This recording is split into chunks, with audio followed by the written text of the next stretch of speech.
nothing yet.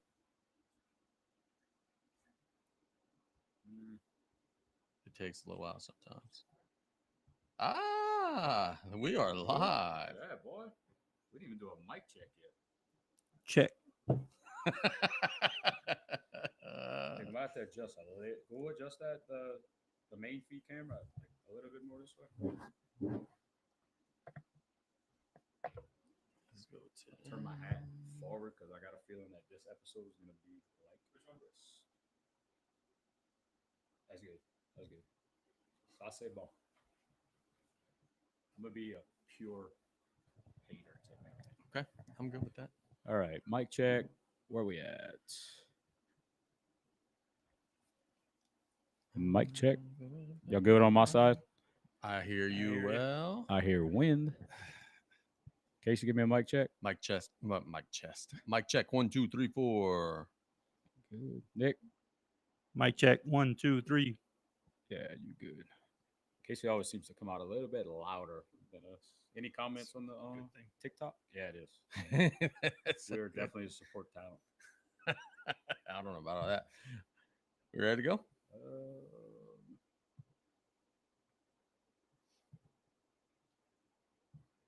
Yeah.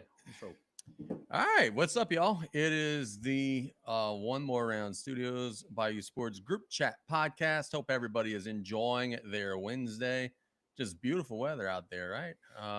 Beautiful, nice, stormy Wednesday. Hope everybody's having a great day. We're going to be live. I'm not even throwing a time out there because if I say an hour, it's going to be 3. If I say 3, it's going to be 6. So not even throwing a time out there. We're going to be live for the foreseeable future, and we're going to be having a good time. We're going to be talking. Why is Anthony Davis on the TV? that's actually a program about Anthony Davis. Oh, Wait, I God. thought this was Impractical Jokers.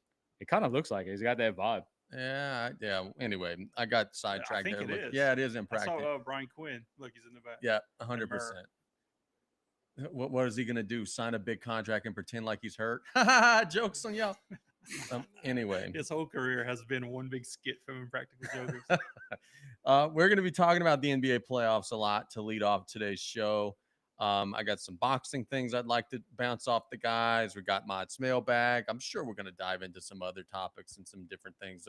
Far be it for us to get sidetracked and go off on a tangent on some other things. But anyway, dude, the NBA playoffs are good right now, very good. In the last couple nights, we have seen some crazy stuff. On Sunday, we had a crazy game 7 where Golden State beats the Rockets. We had on Saturday a game 7 where my Clippers lose to the Nuggets. You are going to hear about that in the mailbag and throughout this entire episode. I'm okay with that. Monday night, we had a crazy game 1 where the Knicks beat the Celtics. The Thunder fall to the Nuggets. Yesterday, we had a crazy game 2 where the Pacers beat the Cavaliers again. Steph Curry goes down.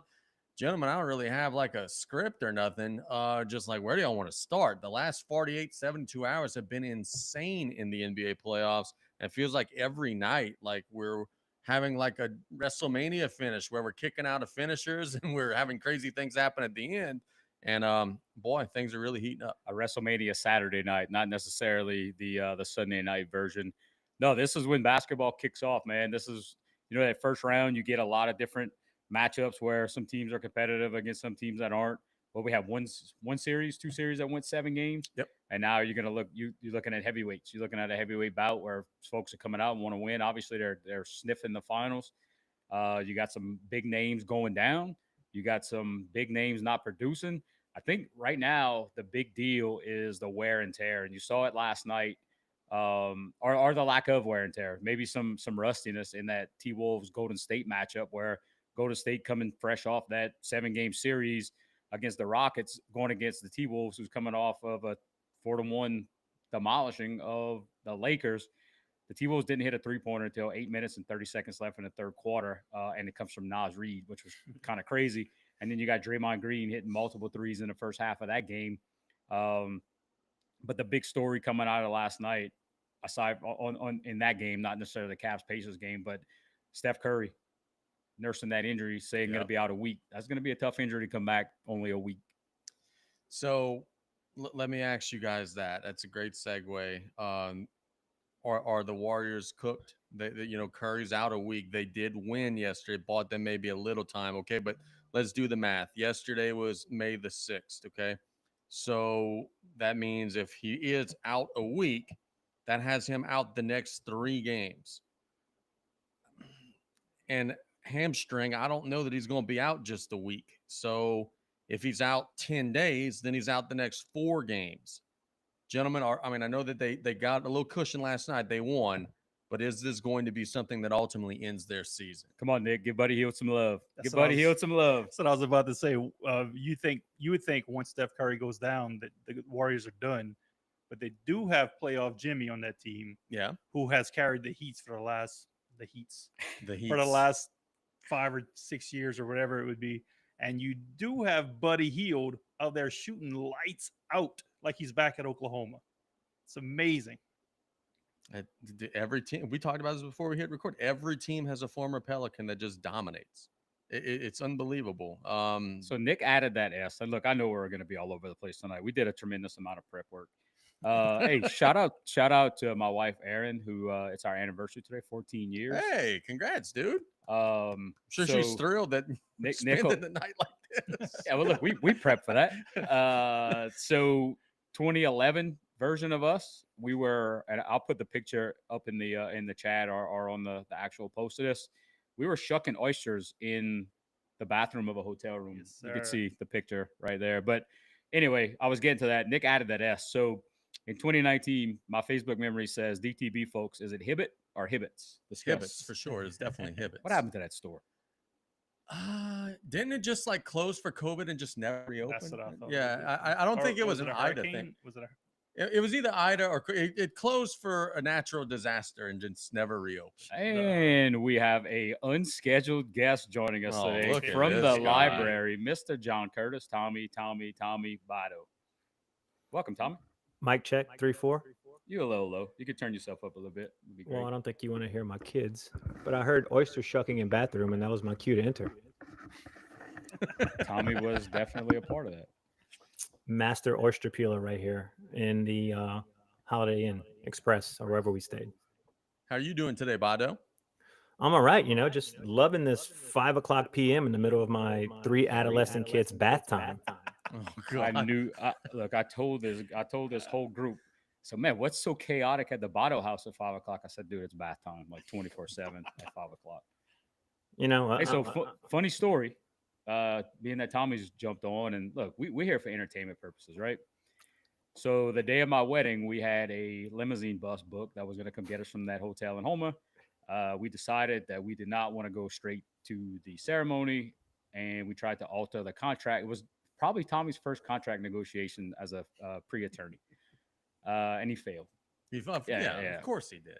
So he could not get the originally scheduled bus that was going to take us from Houma to Golden Meadow to alter the contract. So we renewed a contract with another company that brought us to New Orleans. We went to Harrah's. We were about 30 minutes late to the ceremony. And when the original bus drove up to the church, one person got out of that bus when there were supposed to be 20.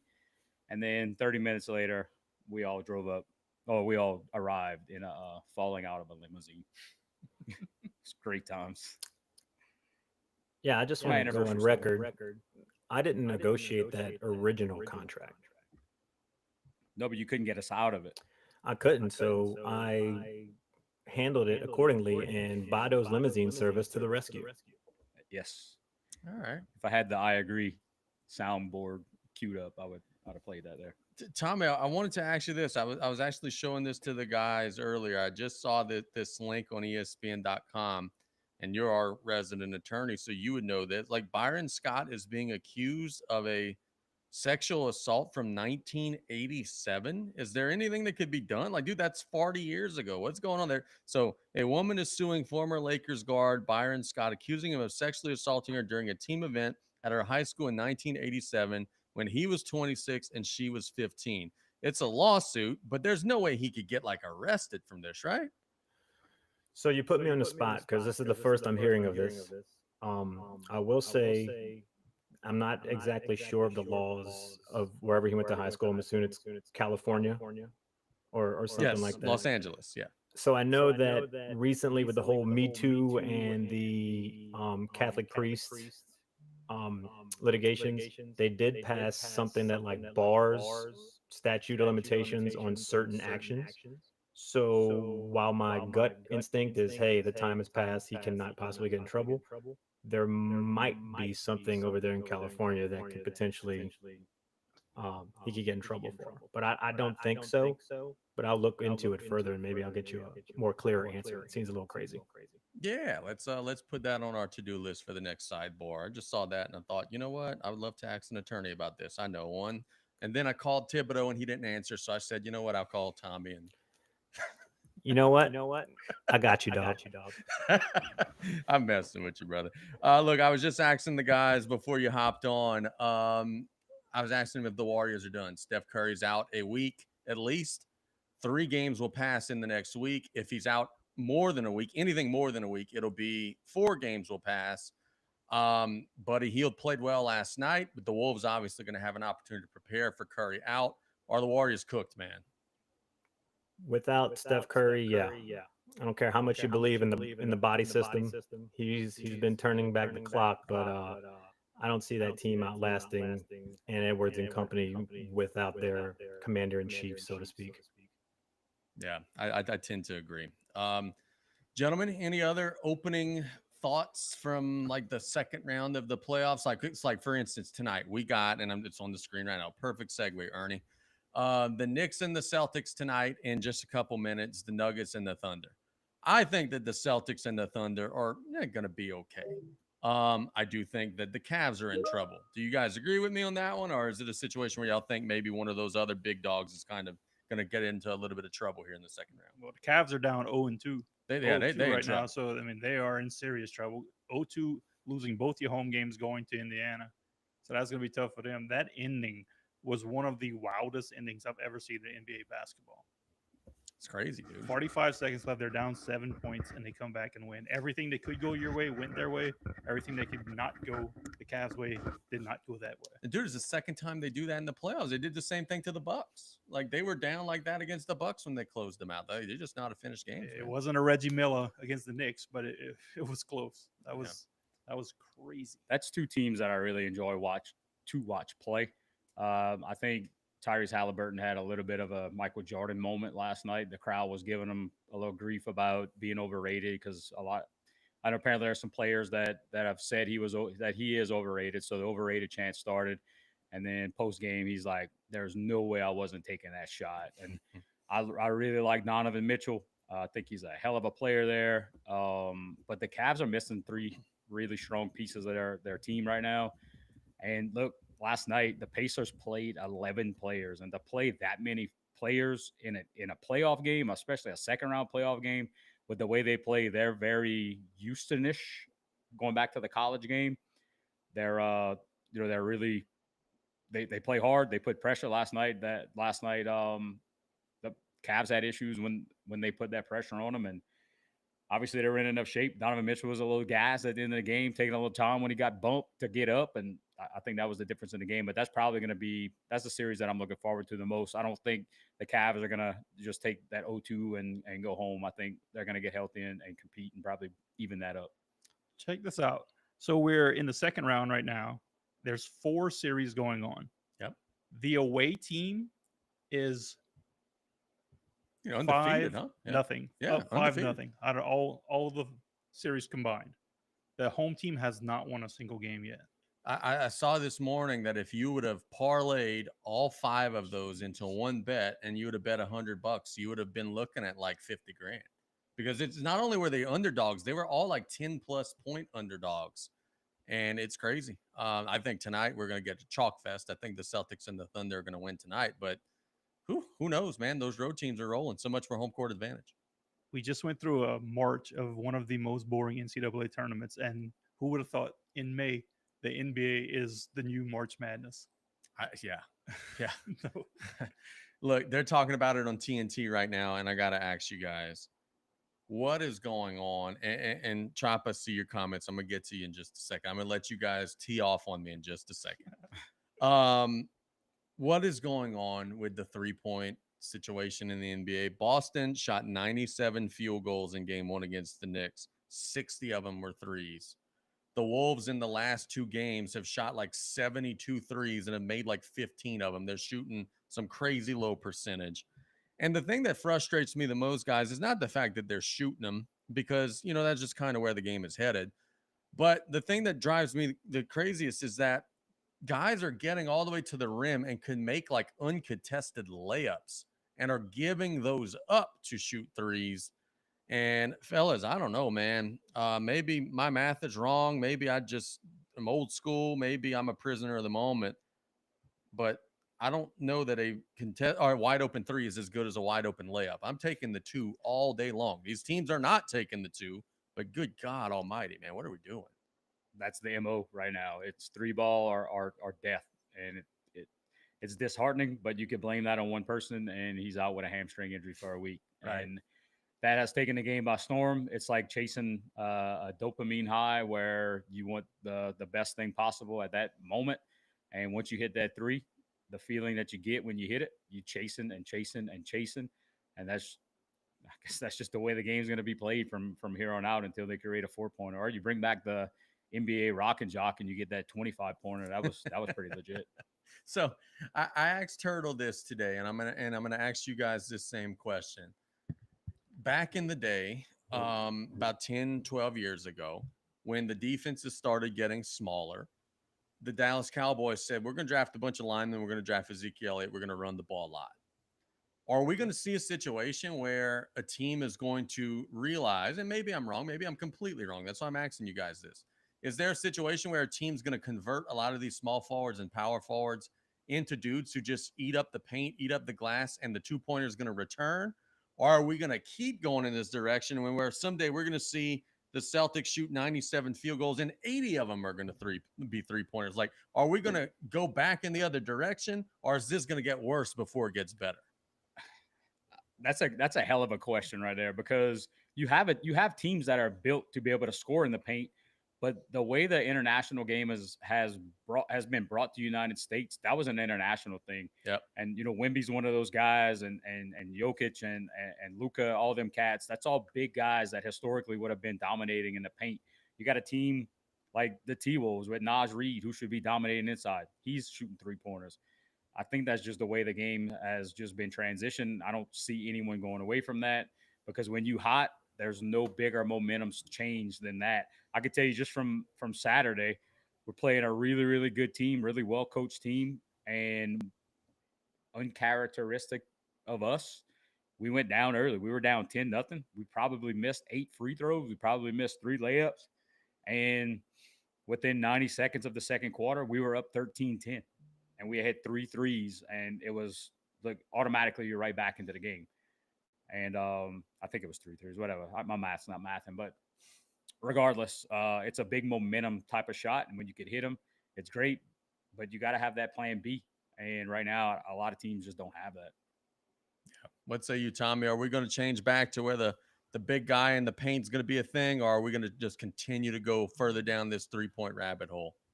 So I'm actually going to touch on 2 points here, and one goes back to, I believe it was Nick going into depth about like video games and people copying the style of NBA 2K. Well, it sounds like what you're saying is happening is people are embracing the NBA Jam form of scoring. They're going up to the goal and passing out of wide open layups to chase 3-point shots. So I think what's happening, it's not just the NBA problem. Because if you look at what's happening in the college game, what was it? Alabama shot 60-something threes. I mean, the analytics guys are coming in and they're almost adopting. I don't know if you guys are familiar with Grinnell. Those guys shoot, I think, 80 to 100 point 3-point shots a game. And I think that's what literally is being embraced in youth basketball. It's almost kind of what's getting taught. And people just want to shoot threes no matter what. I don't know if it's just saying, hey, if you shoot more, you're going to make more, and 3 is better than 2.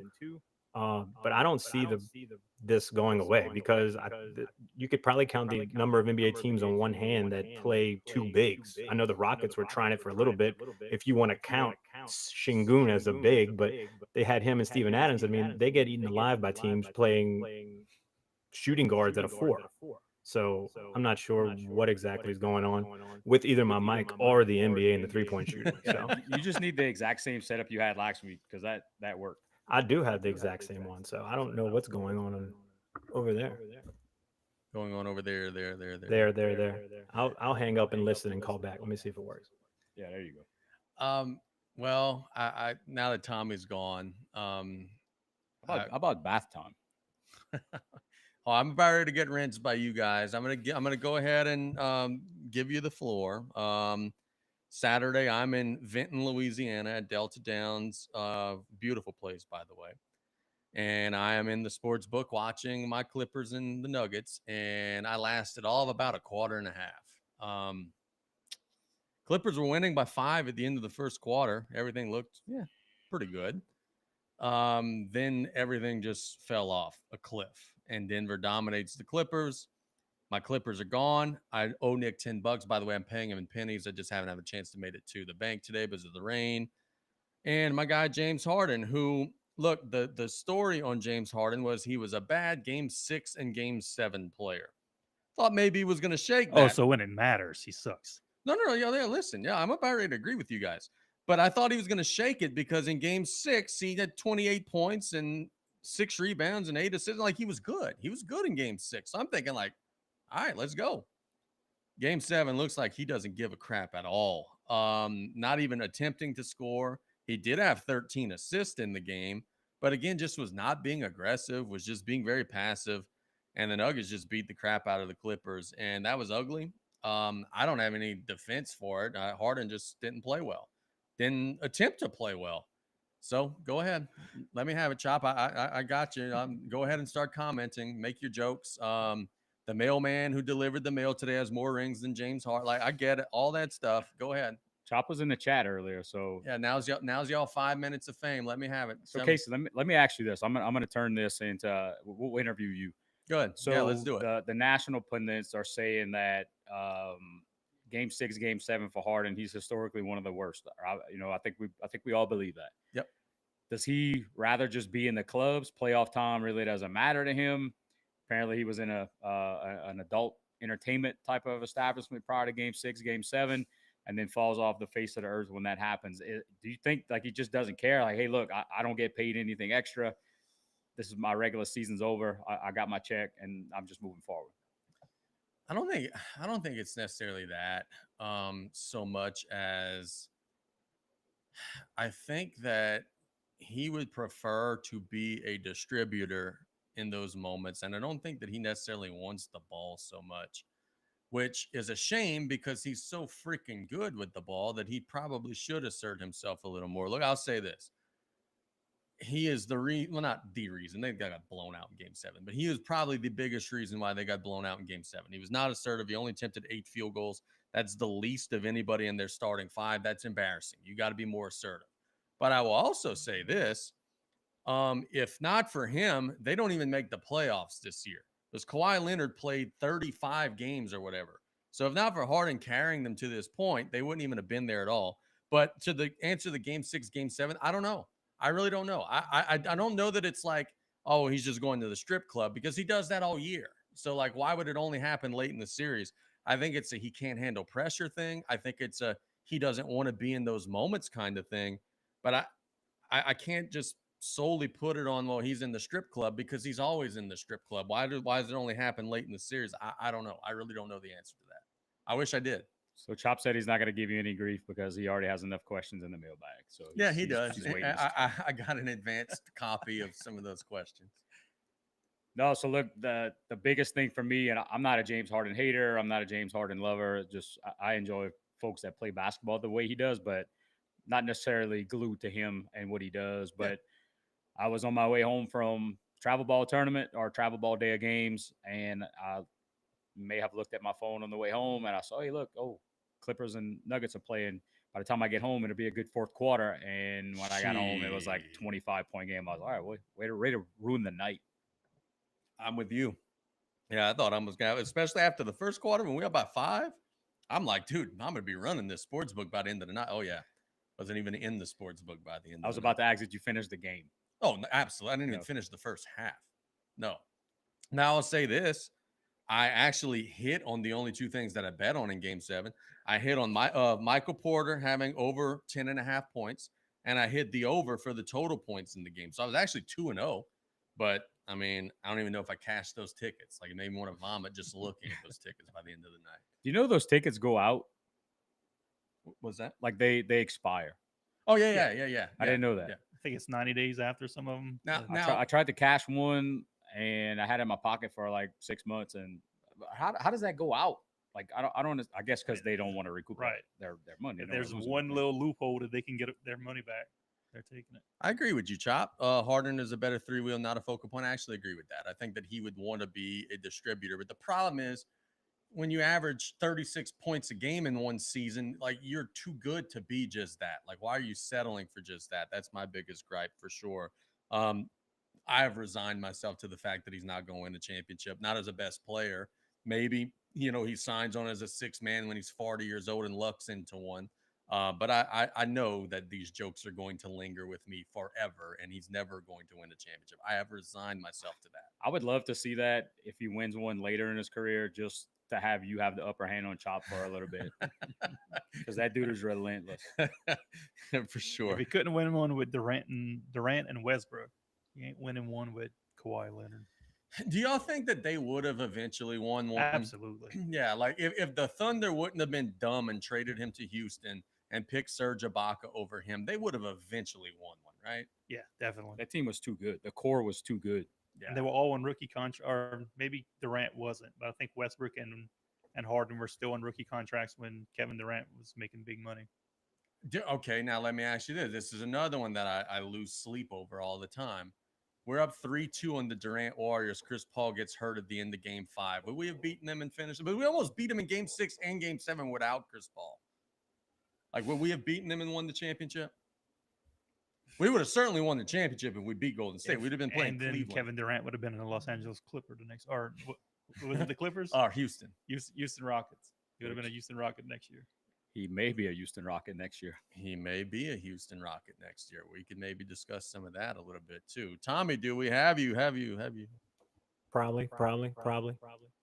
So we can't hear the echo. The chat's roasting you about it, which is fantastic. I love our chat, by the way. Yeah, let us Chat know, roast me because anyway. we don't hear Tommy's echo. Let us know if Tommy's still echoing.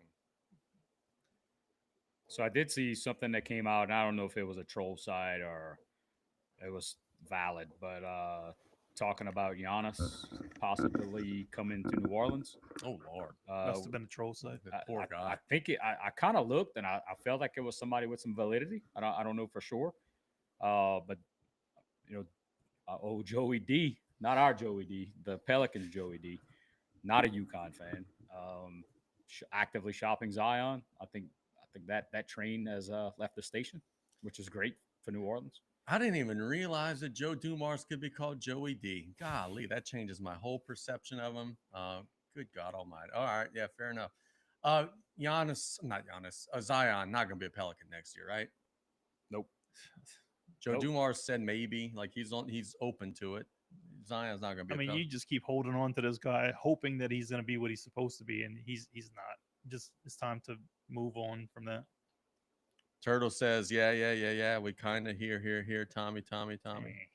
And don't let me turn the echo cancellation on. Of course it does. It says I can't when I'm in the studio. All right. I don't know. Look, localmemphis.com, which I don't know how much. And Fox 8 talking about Ignite, Pelicans draft, Willie Green, blah, blah, blah, Giannis trade rumors. Athlon Sports, too. Got something there. Turtle, I almost mentioned something that's going on in our Snapchat group chat, but I realized that we were live and I couldn't edit it out. So check that when you get a chance. They want to know what pairs well with something going on. No echo, baby. We got you, Bado. I'm trying. You got your little light stick, Mike? What is that? It's always a party, even during bath time. Yeah, I'd probably keep the microphone away from the bathtub. All right, so let me ask you guys. All right, we got Boston and Oklahoma City tonight. Both of them at home. Both of them have to win today. We got 2 blowouts today. What are we looking at today? What do we got on tap? Boston and who? Boston and the Knicks, Oklahoma City and Denver. Both teams, both of the big behemoths have to win. They're at home. They can't go down 0-2. Are we going to see two chalks today? I'm gonna say yes. I think it's time to break the road streak and have the home teams win. It's probably prime for that. They're probably on edge right now with seeing all the other results, knowing that it's very, very, very much wide open right now. Yeah, I think the Celtics are gonna. If a home team's gonna win, it's gonna be the Celtics over the Knicks. The Nuggets. How are you not the biggest Knicks fan in the world? should If I had be. the same name as a team, like I would have every ounce The of Tuscaloosa merch. Damians? Yeah, that would be great. The Tuscaloosa Damians. The closest thing I could relate to is the Trash Pandas. Have you ever had somebody say like, "Hey, give me an A for a birthday party"? And did you ever make it into an Alabama A? Yes, I have done that. Don't ask me to give you a shirt with a big A on it, not expect it to be the Alabama A. Tommy was a big Tampa Bay fan for like 6 months because they had a TB hat. Yeah. I remember that. I had that hat. It was actually pretty good. All right, fair enough. So betting picks for you guys today. Hint, hint, nudge, nudge. And I'm probably going to lose now that I'm making these public. Celtics minus 10.5 tonight. Nuggets plus 10.5. Those are my two that I'm going with today. Celtics cover, Nuggets pull out the upset. Oh, you going Nuggets money line tonight? Yes, sir. Damn. Now Jokic went wild in game one. Does he go wild again tonight? He can go wild every single night. There's nobody that's going to stop him on that OKC team. Dude, I was about to ask who's guarding him. Hardenstein and then Holmgren, Chet Holmgren. Surprised Nick's not a big Hardenstein fan. I'm a fan of Hartenstein's fiance. Was that Tommy? Said I'm a fan of Hartenstein's fiance. I agree. I'm about to look that up. Yeah, I agree with that one. You know, Barstool has a guy on their pod. No. Not Theo Vaughn. Joe Rogan. I was listening to Joe Rogan and Theo Vaughn. They have a guy that just looks stuff up online whenever they're talking about it. Like we need that. Yeah, I need that. We definitely, that would be our first official hire. We need somebody to be looking up stuff and Googling stuff. Come on, John Pete. Right. He's supposed to be Speaking of that, where are we going to be this weekend, fellers? We are going to be at the Bless Your Heart Dash. What is it, Tommy? Dine and Dash? No, not Dine and Dash. What is the actual? Mama's Dish and Dash. Dish and Dash. There you go. So we are sponsoring that event. We're going to be part of the cook-off. My wife and my oldest daughter are going to be participating in the race portion of that. They got a ton of vendors. I got the email last night saying where we're going to be set up. We're right next to John Pete, and we're right next to the Danos cooking team as well. I think that was strategically placed, which is great. We're going to crank up right around 6. I think the judges first get to start sampling at 10:30, and then everybody else gets to come in shortly after. It's going to be a great event. They got a foam pit for the kids to run through when they're done. A ton of different vendors that are selling random things. They got cotton candy vendors out there. They got bands from start to finish. It's going to be a good day. Even it's under the pavilion in La Rose. Is that the La Rose Civic Center? They always take care of you. They put you right next to Danos and John Pete. Yep. Awkward silence. Sorry, I'm pissy. Great event put on by Bless Your Heart nonprofit. I can't wait. It's going to be fun, even if the weather's bad. There's a pavilion that everybody get to hang out underneath. How long would it take me to run a 5K? Me. How long is a 5K like mileage wise? 2 something. Tom, I used to feel like you know this. No. See if we had a guy. If we had a guy, 6 point something. Miles. 6 miles. Oh my God! Yeah, never mind. I ain't doing that. Is it 6 How miles? long? I think a marathon is what 13.1 or 26.2. 3.1 miles. It's a cross country race. 3.1 miles. 47 minutes. 3.1. God. So I feel like I feel like I could walk a mile in 15 minutes. That's going 4 miles per hour. If you're walking a mile in 15 minutes. Yeah, that's with no breaks. I could walk 45 minutes with no breaks, but do you? Yeah, so yeah, I would say a good over under would be 45 minutes. I can't run at all. I get chin splints and I'm old and no. Yeah, I could do it in 45 minutes. I think 40. I feel like I could. I feel like I could break 35. Yeah. Maybe not this. I'm not willing to try. That's why we're cooking. We're a lot better at eating than running. Thanks, can- Marcus. Appreciate the break LCO math. my knees trying to do that. Yeah. I'm not gonna do it. Nick, you couldn't even get up from the table earlier without putting yourself in a figure four. Yeah. Nick was in the figure four, reversed it, and had. I went to the doctor to get X-rays from my knees recently, and the guy's like, "Man, you got some arthritis in those knees." I was like, "Yeah, no shit, but is it busted open?" Nick went straight to the propose. Are we at liberty to discuss our golfing plans that we have coming up? Our little golf challenge. Let's go. Yeah. Look, we got that in. I never claimed that I ain't God, running a Garrett, marathon, Garrett. No way. I know, dude. That's 26. I could barely drive 26 miles, man. But I think I could do a 5K. So we got a challenge here that we're going to be doing. We're doing a little golfing and trying to get into that. And we got Pierce lined up. Pierce is actually really good. Pierce is phenomenal. Yeah. I found that out on Sunday. Oh, no, always has been, dude. Like, even when we were in school and stuff, always has been a great golfer. We are not a great golfers at all. So we're going to do a challenge where Pierce is going to play regular, golf. And Damian and I are going to start at the 100-yard mark on every hole. And we want to know, do you guys think that we're going to win, or do you guys think that Pierce is going to win? Because I think this is going to come down to the wire. So let me preface this before anybody answers. And I feel like I say that a lot here because I edit and I listen to our crap way too much. So I am very much green as grass when it comes to golf. So my first time playing was a couple weeks ago. We went back Sunday, kind of getting used to the course, kind of getting used to the folks that are around. Well, when you drive up, if you've been to Thailand, which Thailand is a great place, you park.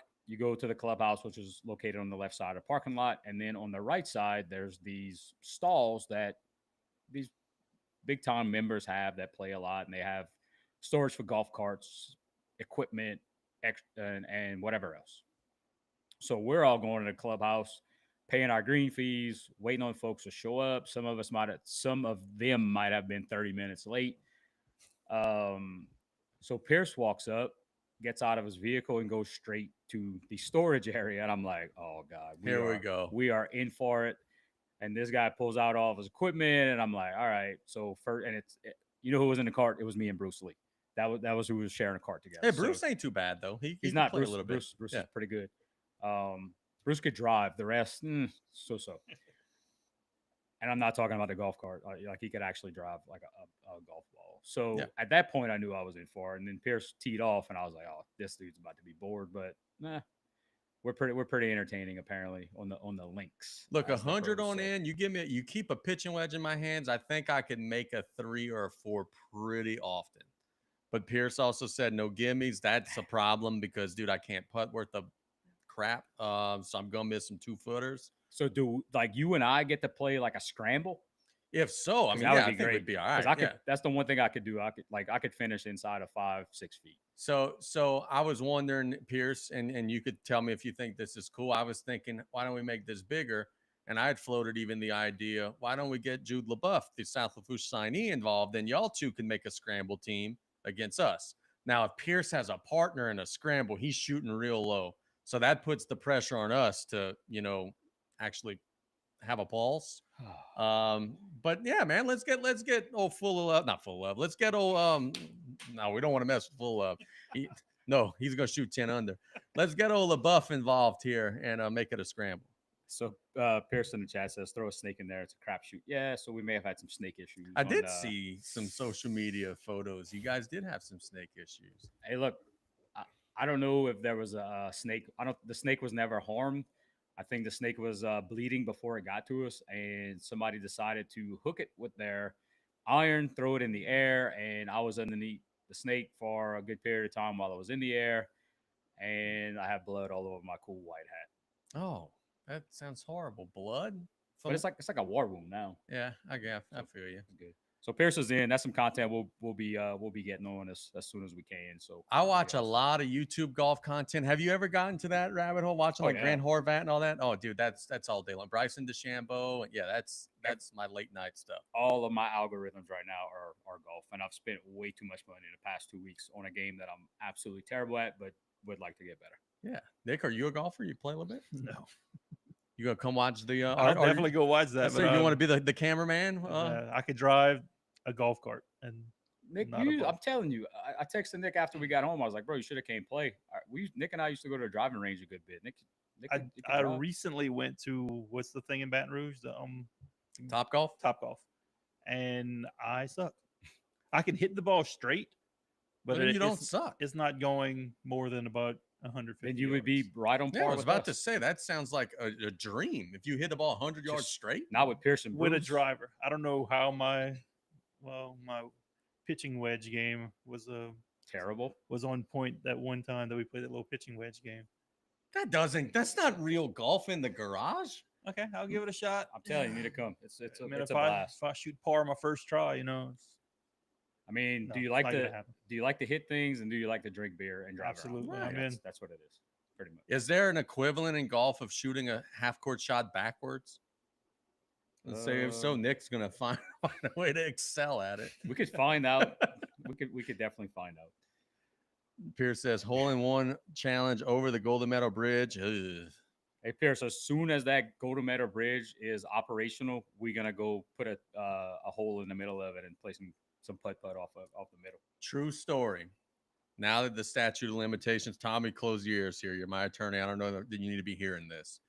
True story. I'm swinging at the LaRose Park one day, and I don't know my own strength. I don't know what I'm doing. Like, this is the first time I'd ever played golf. And I line up a pitching wedge, and I'm hitting it from one end of the park towards the soccer fields.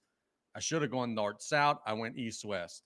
My first swing, I launched the ball, and it lands straight on the Intercoastal Bridge. Could it have hit a vehicle? Maybe. Could it have scared the hell out of somebody driving a vehicle? Maybe. I don't know. I haven't heard anything. I didn't hear any horns or anything. But yeah, I definitely launched a ball from the from the LaRose Park onto the Intercoastal Bridge. And I was like, yeah, I should probably leave and go home. That's enough for one day. It's a pretty solid shot. Oh, no, I got a hold of it. It felt great. I didn't realize I could even do that. But yeah. Oh, no, I was scared to death. So distance is not my issue. The rise on the chip is my issue at the moment. Tom, am I liable for that if somebody comes back and says that they got a busted windshield now? Well, I think you wanted to lead that story off with allegedly. Yeah. But also continuing the theme of a certain bridge and statute of limitations.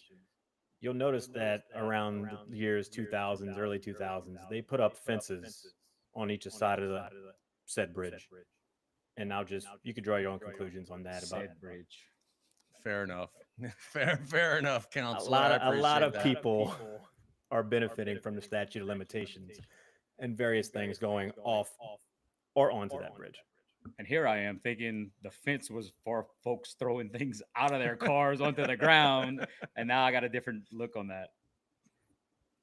Newspaper machines, CC bowling balls, a keyboard, no unions, yellow signs.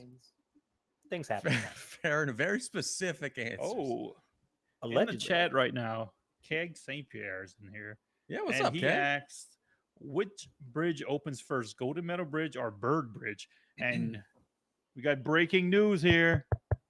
We do? The Bird Bridge is set to open on June 1st of 2025. Well, I got my first hot take of the day, which is brought to you by Martin's AC and Electric. We got it right. Good job, bro. Good job. The Golden Meadow Bridge will never reopen. I'm with that. The Golden Meadow Bridge, y'all, I hate to break it. I'm afraid I've got some bad news. According to Wade Barrett, that bridge is never going to reopen. But here's what's going to happen. They're going to stall. They're going to delay. They're going to delay. They're going to stall some more. They're going to open the new Galano Bridge. And then they're going to say, oh, that bridge is open. It's not needed. Just tear it down. It's old. It's inoperable. Why put a bunch of money into something? No, the Golden Meadow Bridge, hot take of the day, Martin's AC and Electric will never reopen. I cannot believe what how resourceful the people are in that area that there has not been some temporary structure or temporary mode of getting from LA from 308 to LA1 or vice versa. Like somebody has to have some type of boat that could move a car, like a ferry or something that can move those people back and forth. I'm very disappointed. Ferry. I'm very would- disappointed. that would be the in best that, option. that area. A ferry would be great. We Man. once knew a guy who tried to walk across the Oh. bayou from west to east. In the water? Yes. Jesus? No. No? Jesus. Oh, Clarence. All right, R.I.P. I have a funny Golden Meadow middle school, junior high school PE story. We're running the mile. We're starting all the way next to the back road side, so on the football field side. And God bless him. I love this dude. I hope he doesn't get offended by me shouting out his name and saying this was kind of embarrassing story. But hey, you're young and we live and we learn. Roy Roos. I don't know if y'all know Big Roy. Yep. He lives in the plant. We're running and it's going from the back to the front. Roy runs from the back to the front. He's a big old dude.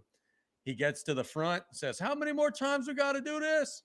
And Mr. Bychurch or whatever, Coach E, I don't remember which one was our PE teacher. It's like, yeah, 6 more times, something like that. Roy says, "To hell with that, coach." And he just runs straight across the bridge back home. Sounds like a good 5K to me. I think he ended up getting suspended for that. Was he left school without checking out of school or whatever? But yeah, he just ran straight home. Lovely story. But there's a lot of stories. I remember a group, and I wasn't in there because I'm way too germophobic to do that. But last day of school, everybody goes jumping the bayou off the bridge. Like the bridge got a lot of memories in there, man, for that out of that little Golden Meadow area.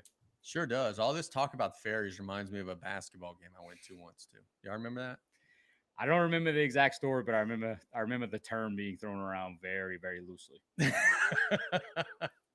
Yeah. Next subject. Hey, Tommy, did you ever jump into that bayou off of a barge? Didn't Insano jump into the bar? Or just your pants. Oh, yeah. I think Back in the Keg- backyard wrestling days that these idiots did. I think DJ Keg, if the Golden Meadow Bridge ever does reopen, he should open for the opening of the bridge as the DJ. Yes. I think that would be amazing. What He's in great- the chat right now. Okay, let's make it happen. That would be amazing.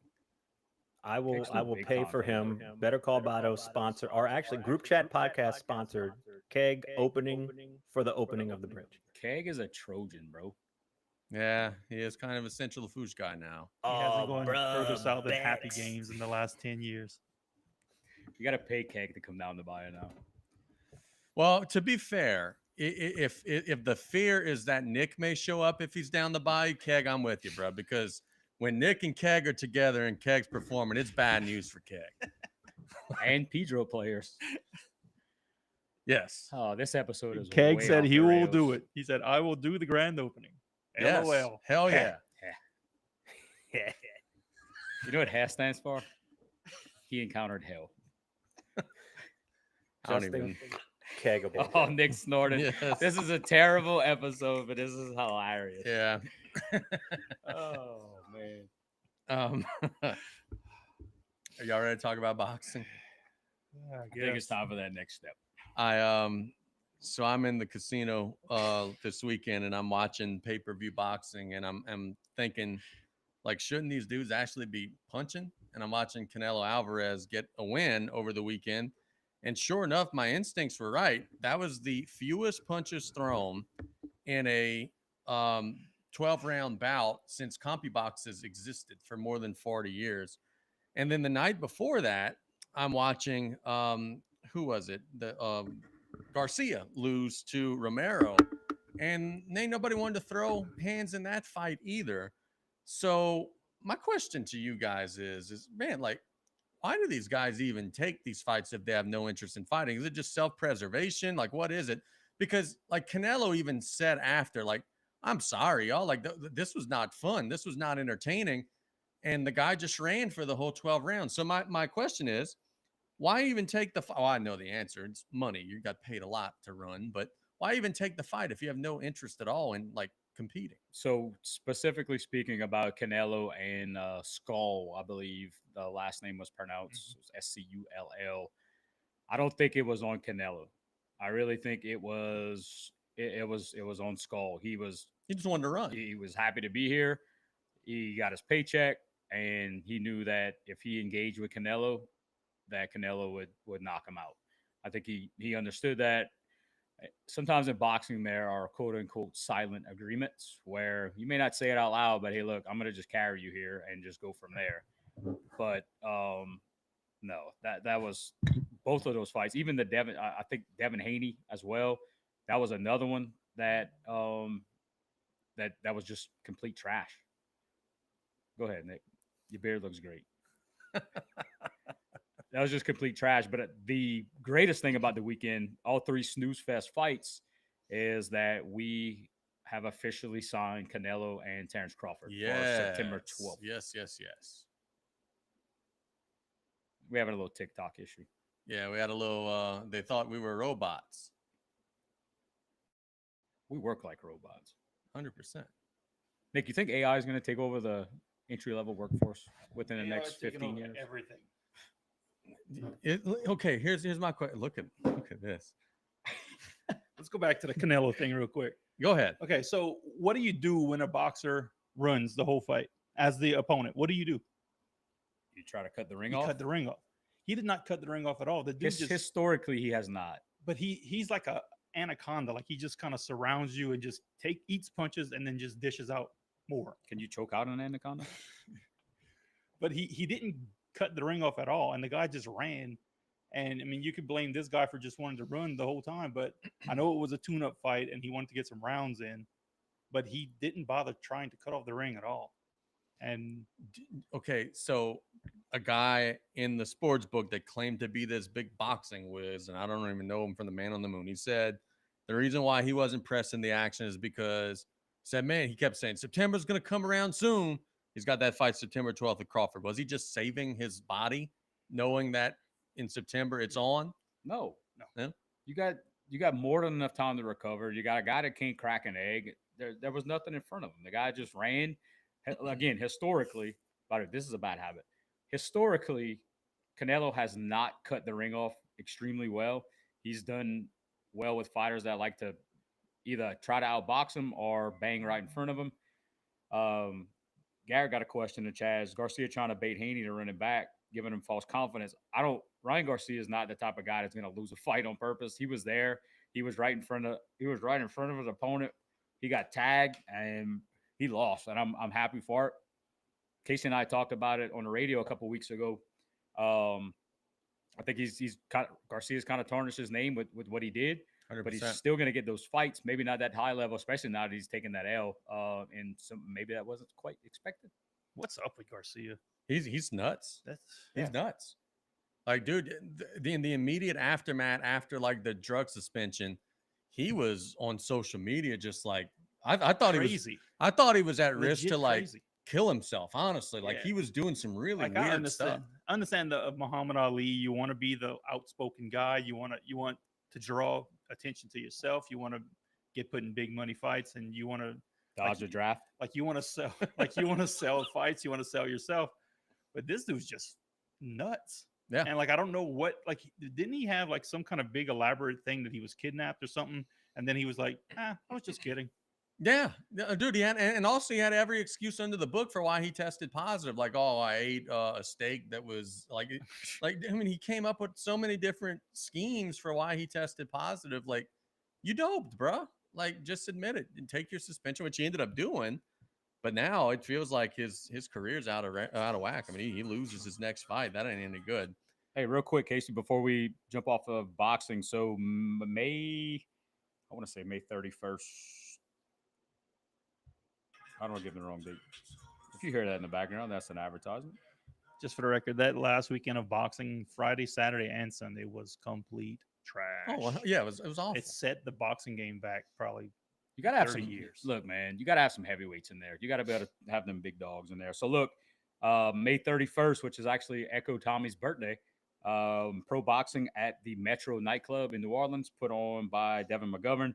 good friend of the shows. He's going to be on with us probably next week to hype Hell up yeah. this card.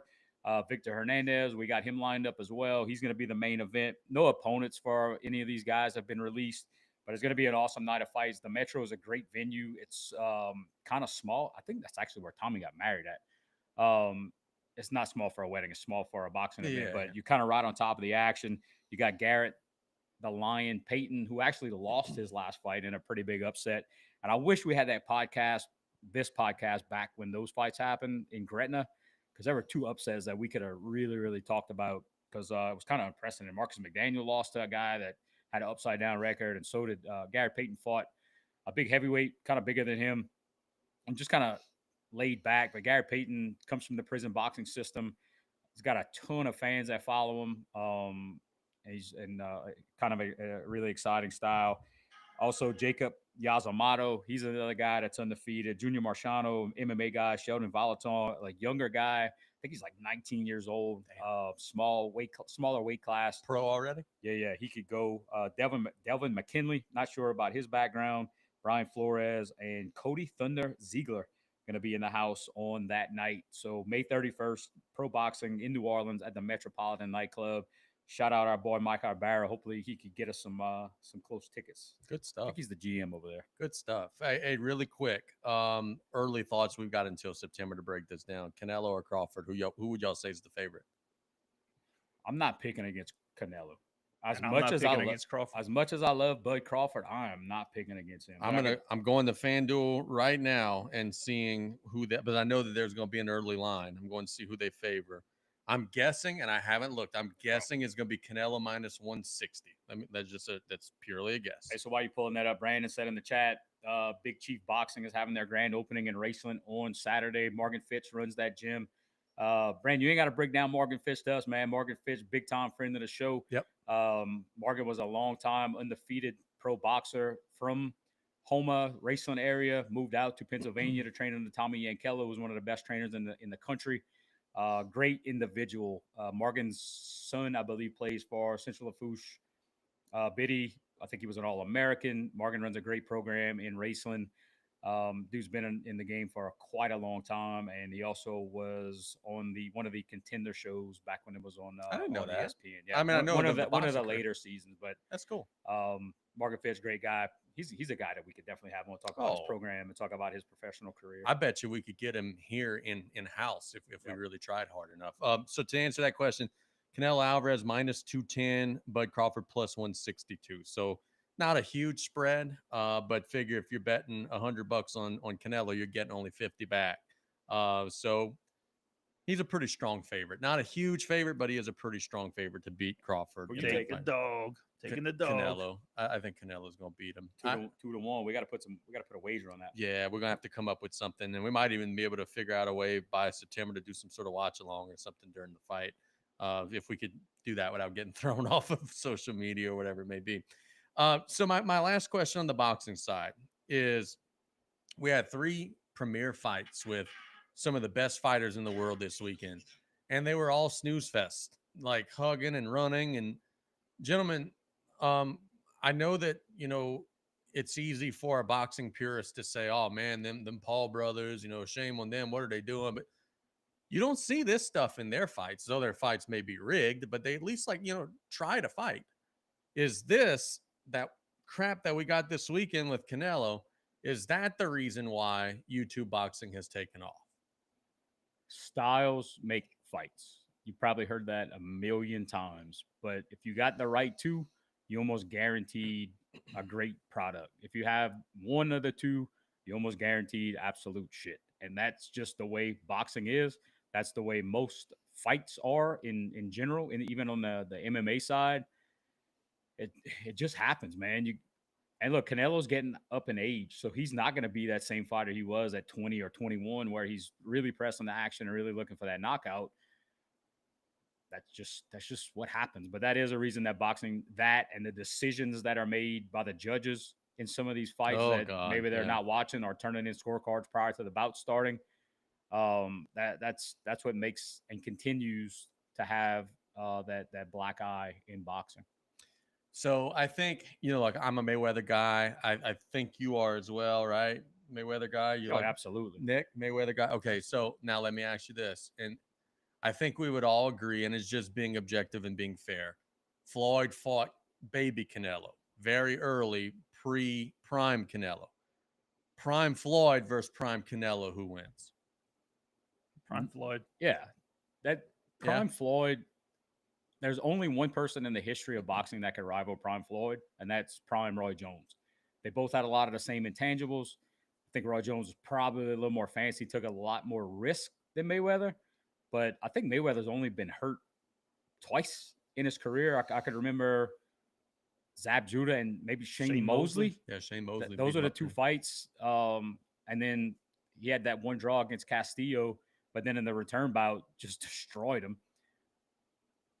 Yeah, Prime Mayweather's not losing. Okay, yeah, fair enough. I you guys know more about that stuff than I do. Where's going to be that fight? The Canelo and Crawford. Is that in Vegas? Probably Saudi, if I had to guess. I don't think it. I don't think it is. When I saw the announcement, there was a guy in a headdress right behind him. Let's see. It's going to be in Las Vegas. Yeah, I thought it. Allegiant Stadium. It is. It is the Saudis that are getting the money. But they are the ones who like put together the 3-fight deal or whatever. But I thought this one was actually in America.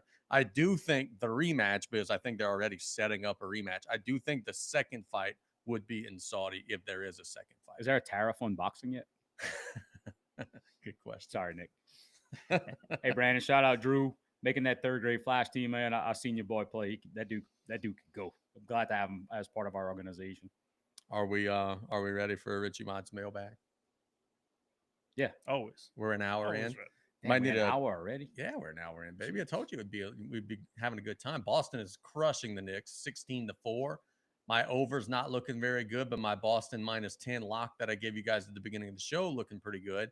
As the Knicks don't look like they're going to do a whole lot of score, and the Celtics might be playing defense in the box.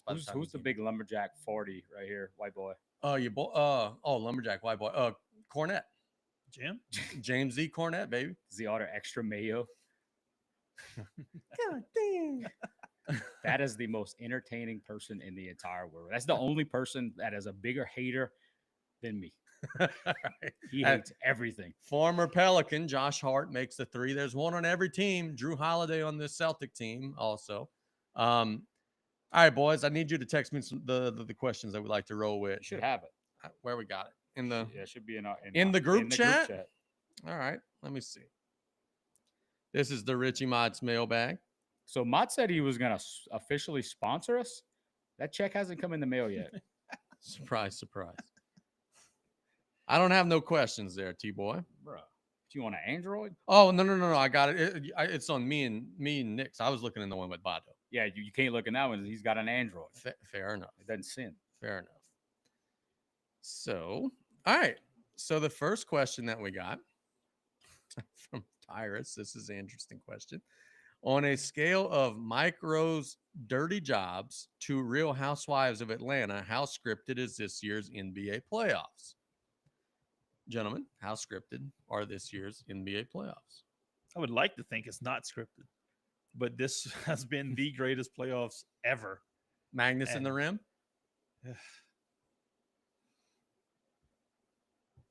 Yeah. What was that? So I was listening to a podcast today, and they called it May Madness today. So that automatically linked me to the Magnus. Magnus Oh, in the rim? said Magnus in the rim. I'm Oh, like, who's no, Magnus? Magnets in the rim. Come on. Absolutely. Yeah. Hey, the conspiracy they were like, oh, okay, we can't keep doing this for college basketball because they're catching on. Let's just move it to the pros. So what has happened that it's scripted? I feel like there's not been some huge upset. I said no. I don't think it's been like the Lakers would have won. the game is over. 1 minute left. One team's down 10, and they come back to win. Yeah, that's basketball. I think that just the guys are idiots. Like they're making bad mistakes and don't know how to close out games. And Coach Brian Colley mentioned this today on Play by Play. Like the American players don't have the basketball IQ of the international players. Who's screwing up these games late in games? It's the Americans. Because they're in this stupid AAU culture where they think that you got to shoot a fadeaway 3-pointer at all times and you can't close out a game. That's why you teach basketball IQ at a young age, and you learn that type of stuff. That's a huge thing in our Flash organization, is learning how to win games, putting your players in those types of situations, So when the actual time comes to have to execute at that level, you're not just jacking up a 3-pointer from behind your back with up by 3 with 30 seconds left. I saw that really, really loudly in the NCAA tournament, specifically Florida against Auburn. It was like both of those teams did not want to win, and they didn't know how to close the game out. And I'll harp on that as long as I'm able to. That was a huge deal to me, and it's because you got coaches that don't know what. Can I edit this out? You got coaches that don't know what the fuck they're doing. Yeah. We're gonna go full heel mode for the rest of this, and it's a money grab. You got people that just want to make a ton of money by having youth sports teams and driving them to different places throughout every weekend, and don't know the damn game to be able to teach it. And that's the type of people that's getting high school jobs. Preach. One thing I really enjoy when it happens in a basketball game is when one team's down late and they foul and the other team has to make the free throws. And if they don't, they kind of screw themselves. That happened in the Nuggets. Who they playing? Nuggets and OKC game the other night. Nuggets kept on fouling and OKC was making the free throws. Then I don't remember. Chet Holmgren missed both free throws on a foul. Got the rebound, went down, hit the 3 to win the game. But y'all, the reason why that happened is because Oklahoma City kept fouling too. They kept fouling Denver because they didn't want to let Denver shoot a 3. And like, again, if you have the lead late and there's 20 seconds left, what do you want? You want the clock to run, right? But they kept fouling and fouling and fouling. Why is the fouling team fast too quickly? Yeah. Like, why is the team that's winning want to extend the game? That made no sense. If you're gonna do that, at least let them run off like in the front court. Yes. Whatever on the other side of the court, if they have the ball, you don't need to foul them there. Wait till they're closing in on half court, make the foul there, let them run 3 or 4 seconds off the clock. 100%. Hey, look, y'all, you were a Westbrook guy. You've come off the ship a little bit. I just knew when he got that ball, he was about to send that son of a bitch so far off the glass. That's the first time in his career he made the right basketball play. We're in a hotel room. It's me, Claire, and Silas, and I'm watching the game, and I'm locked in. They're casually watching, and I'm screaming, "Don't shoot! Don't shoot! Don't shoot!" He passes it over to Gordon, and I'm like, "Don't shoot!" Like he has Chet Holmgren closing out on him, leaving his feet, trying to block. One pump fake, you have enough time to go and just dunk it and win the game. It was a 1-point game, right? It was a 1-point game. Yeah, they shot a 3. It was a 1-point game. And he shoots the 3, and I'm like, oh my God, why are you shooting that shot? And it went in, and I was like, okay, whatever. And Silas and Claire are like, yeah, don't shoot, huh? And I'm like, whatever. He's not gonna make that shot more than 2 out of 10 times. No, 100%. But yeah, dude, I just saw Westbrook going into the lane, shooting it so hard off the glass that it ricochets to midcourt. Like that was his Carlton moment where he just steals the ball from Will Smith. And yeah, I saw that one coming from a mile away. Ended up not working out that way. Marcus from LCO. Why do I always put Marcus from LCO? Because it's funny. What 90s R&B song was such a jam that when it came on at the St. Joseph or La Salette dances back in the day, that you immediately had enough courage to ask a girl to go dance? It's a Damien question or a Tommy question. Where's Tommy? Tommy's back? No, he said to text him whenever we started doing this, but I didn't. Fair enough. I mean, feel free. I just can't get through the Android stuff. I'll text. So I do have a song, and I'm pulling it up right now, and hopefully we could hear it. So that was not it. And of course, it's so old, and I don't know who sung it. See, I'm a generation to it. We didn't have no St. Joseph or La Salette dinner dances. So that was. So look, we'll take you back old school. So every weekend, St. Joseph and the La Salette and Golden Meadow, St. Joseph and Galliano and the La Salette and Golden Meadow would kind of alternate dances. At that time, it was huge. They would advertise in school. They would have a DJ, and then everybody from different schools would go. You'd probably have 4 fights. Like it was pretty legit. Which you fighting at churches is pretty interesting. Now that I'm thinking about it. Yeah. But man, and Kegs in the chat, he may remember. It was a song. It wasn't by Future, Turn Off the Lights, but it was called Turn Off the Lights. Turn Off the Lights. Teddy Pendergrass? No, Teddy P knew how to turn off the lights. I don't have any songs like that, but I didn't go to any of them dances. But I can tell you this: if Miss Jackson from Outkast plays, I'm singing no matter where I am. It could be the doctor's office, it could be a funeral, wherever. If that song plays, I'm singing. and then they would play MC Hammer's Can't Touch This or Too Legit to Quit, and Too legit. you would dance and you'd be so sweaty that none of the girls would want to talk to you. That sounds like a great time. That was great. We gotta bring that back, dude. That sounds like a fun time for like something for the kids to do, man. Marcus, right there, bang, world class wrecking crew. Let me see if I could cue that up. Thanks, Marcus. Is that why you answered the question? Because you wanted somebody to answer that? Marcus from LCO. The LCO people were invited to these golden medal No, dances. no. There was no La Salette There Center was no- up here. There was no St. Joseph dance up here. Believe it or not, there was no up the bayou dances. Oh, we come were on. at the Butt since we were 5 years old. Yeah, fair enough. Whatever they were playing at the Butt. Yeah, because you could get served beer at the Butt at 5 years old. Some There it Travis Tritt is. or some. There it is. There we go. So this was the jam. We're probably gonna get thrown off at Sounds every like some- live. Yeah, Facebook will not like this. Or no, we're not on YouTube, huh? We are. Oh, okay.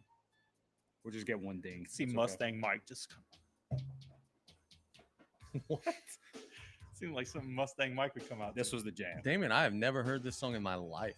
Oh, no. Yeah, now I have. Yep. And I could sing it. Yep, I know this song. Hey, good chat. I had that in mind and I didn't mention it. So to get into these dances, you had to show your lunch card ID. Which back in the day, you had a card with your picture in the back. It was the only way you get in, and I think you had to give them that, and then they would give it back to you before you left, so like you didn't just run off because Destroy you couldn't everything, eat the next week without it, right? I know this song. Yeah, okay. Okay. Before we get too ding, I'm gonna turn that off. But yeah, turn off the lights. That was it. See, Keg knew that. Nick, what was Big your in there too. Big called it out. Murder's in there too. Appreciate all the follow up. Why couldn't I remember that? what was your song, Nick? You had a That we didn't have dances, and well, like I said, the Butt didn't exactly check IDs to get in there. Rose usually just does exactly what South Lafourche is doing. I love that we back to this area. I love it. Yeah. Nick was probably listening to Jake the Snake theme song, trying to riz up old gals. Just walking up my street, snapping to the Bad Street song. Oh The good my old God. Butt Street. Jacob from LaRose wants to know if you were given the choice to coach one team in the history of sports, what team would it be? The history First of all, sports. I don't want to coach, but if I had to coach a team, just make it a baseball team, Oh, here we go. Yes. because baseball coaches really don't need to do much, if anything. You That's just say, "Hey, that's steal." Such bullshit. Steal second or hit it further, and then that's what you got to do as a coach. So I'd say the early '90s Braves. So what does a coach say in baseball if if that person at the plate does not swing at a strike? What's the go-to? Idiot. It's like good eye or no. Oh, yeah. Good cut. Good cut. Good cut. Good cut. So, Nick, you think that all this stuff that baseball coaches, you think that just doesn't mean anything? They're just screwing with people? I mean, it means something to somebody, and it's. Nick's always had this theory. Oh, yeah. I mean, I like baseball, and I appreciate what coaches do. They got great coaches locally. They got, I'm sure, the major don't league walk coaches. it back. Don't, I'm not no, walking. I'm no. not walking anything back. I just don't think the coaches affect the game. That I mean, in practice, yes, teach those guys what to do. In a game, it's like you can't scream curveball when the pitch is coming to let him hit it. He's Tell that he's to the gotta be able to Astros. react. Could bang on a track. Tell that yeah. to the Astros. Change up. Yeah, not fair enough. You don't think there's like scouting involved? Oh, absolutely. You can do all this stuff before the game, but once the game's going on, there's not really much a coach could do. I mean, I'm sure people are going to be like, "Oh, bro, I'm a coach. I do this." But I don't Hey. think a coach affects the game that much in baseball. If you on any of our streaming platforms, please chime in and tell Nick how wrong he is. Right. Like LSU was bad until they got Jay Johnson. And suddenly they just immediately weren't Hey. bad anymore. According to your dad, they still bad with Jay Johnson. Well, that's another story, another live for another day. Okay, y'all go ahead and answer. I don't want to steal that question from everybody. What's up? Was the question? Yeah, from, what's your team? Who you coaching? Oh, time. what? Okay, so it wouldn't even be as a head coach. I've heard some really fun stories about 2019 LSU and some things that Bebe was doing in that locker room. I just want to be like a freaking offensive analyst in that locker room, because I heard from a very reliable source that he put an assistant coach through a table. So I just want to be in the building. Willingly? Yeah, just power bomb them through a table to get the Yeah, guys fired up. The other coach was willing to do this. I think It was so. consensual. Yeah, I don't think it was like, hey, I'm going to just against your will power bomb you through a table. How would feel? But I've heard that he put somebody through a table. I've heard that the shirt came off many a times. Nick, you getting some hate right Yes. now. This terrible take. Nick's take on this is worse than his gas station candy choices.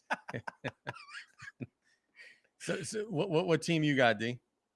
So, man, this is tough for me. So the flash teams that we started with at a younger age, like the Terrence, the Meatheads, that's an all-time favorite for me. The team I got now with Kinsley Terrebonne, Alea Guidry, Adeline LaFar, Leighton Full of Love, and I don't want to leave anybody out on that edge, but that whole team, I don't know if I would switch with those teams, but if I had to pick, man, give me those crazy ass Miami teams that were rolling through everybody, having a blast. I think I would have liked to have been maybe not the head coach on that because I didn't want to deal with all that drama, but just being on the staff of some of those teams looked like that would have been an absolute blast and a whole freaking party being down in Miami, winning a ton of games and having that status that they did. About like the freaking Bulls and seeing Jordan in practice every day. Oh, that's a good answer. How about the 92 Dream Team and watching those guys kill each other in practice every day? They didn't need a coach either. Well, yeah, no, you're right there. That's a great comment from Murder, who says, I'd probably coach the 97, 98 LCO basketball team so I can make Ross Jumbo run suicides and khakis until they split. There's been some differing opinions of what actually happened there in that story. The coach of that team swears it didn't happen that way.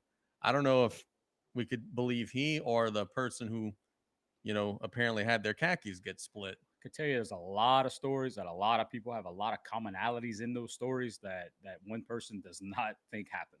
Yeah. Right. Next question. Oh, here we go, Chop.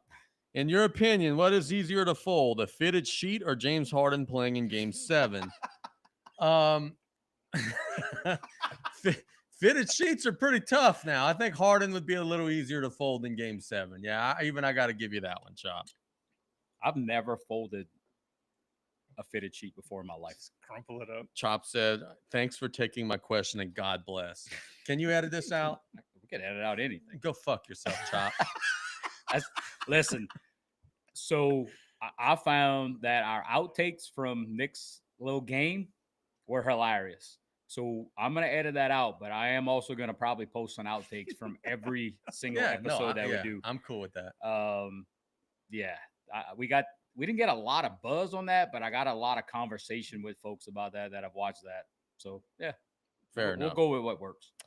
John from LaRose wants to know, what sport is the hardest to play? See, you guys are going to go, or you're going to say golf, I think. I'm going to throw you a curveball. I'm going to throw a curveball and say I couldn't hit a curveball. Baseball's dude. I went to the cages the other day in Homa and put the pitching machine on 60. And it was like, dude, it was like they were throwing the ball at me at rocket speed. And I'm thinking to myself, well, they got another 40 miles an hour that faster than this. And like sometimes it's going to be breaking and moving. And like, no, baseball.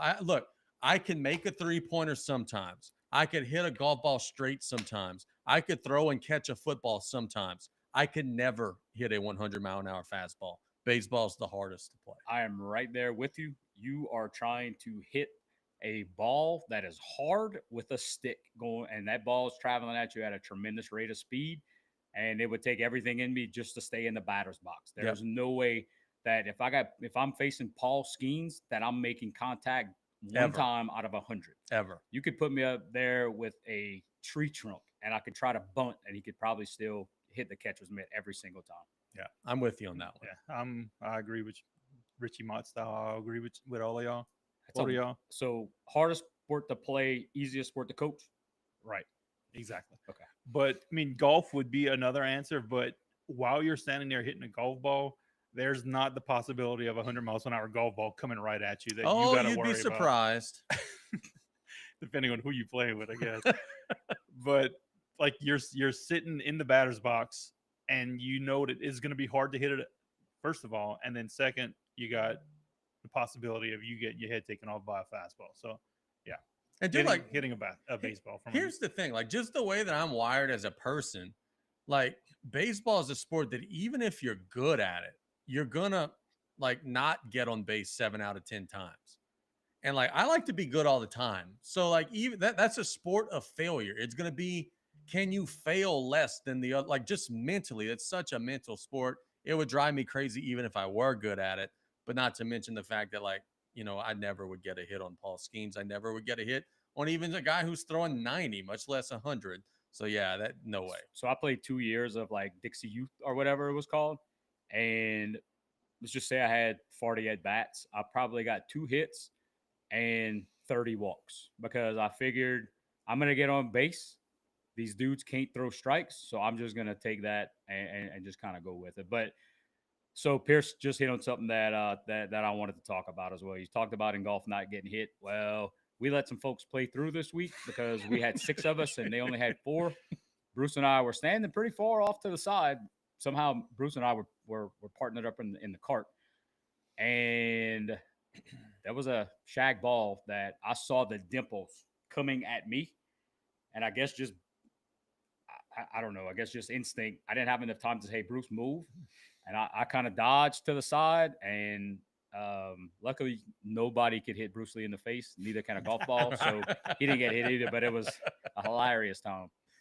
Oh, man. Yeah, that doesn't sound fun. And there was no warning, like no 4, no nothing? Look, man, you're not playing with professionals there. Yeah, okay. So look, if anybody in the chat, you got $50 and you're going to try to hit Bruce Lee in the face, let me know. Impossible. Absolutely impossible based on what I have heard. Chop has a question that's a serious question, and it does pick on James Harden, but I do think it's a serious question and a fair question. What happens first? Zion plays a full 82-game season, Anthony Davis thanks New Orleans, or James Harden wins a championship? Chop from Cutoff. Definitely Anthony Davis thanking New Orleans. Because the other He'll two retire. won't happen. Yeah, the other 2 will not happen. He will retire, and then a little what you call that little blurb, retirement speech, Hall of Fame speech, something like that, like a little footnote, whatever, in his speech is going to be like, I want to thank blah blah blah blah blah for 20 minutes. He'll talk and he'll be like, and I want to thank New Orleans. Why is he such a bitch about not liking New Orleans? What did we ever because do? We do the same thing. We hate New Orleans. True. Yeah, fair. Yeah, that's good. But that's all folks shirt that he wore. Classic. Loved it. Loved it. Yeah, look, at the time when the trade was made, everybody was like, oh my God, look at what New Orleans got. They got all these players and all these draft picks. Now that the Lakers won a championship with AD and the Pelicans are still spinning their wheels, is it safe to say that they Lakers didn't win no championship with AD? Yes, they did. That COVID championship is nothing. Is it fair to say that they won the trade? That should be a mailbag question. Does the COVID championship count? Write it in. We can answer it tonight. I love that COVID championship. Not necessarily a championship, but just the whole atmosphere of the playoffs and not having anything else to do. I think I watched every single game. Do you remember the world was closed, and when the season started back from like 10 a.m. to 10 p.m., we had games. It was amazing. I remember the night that the NBA shut down.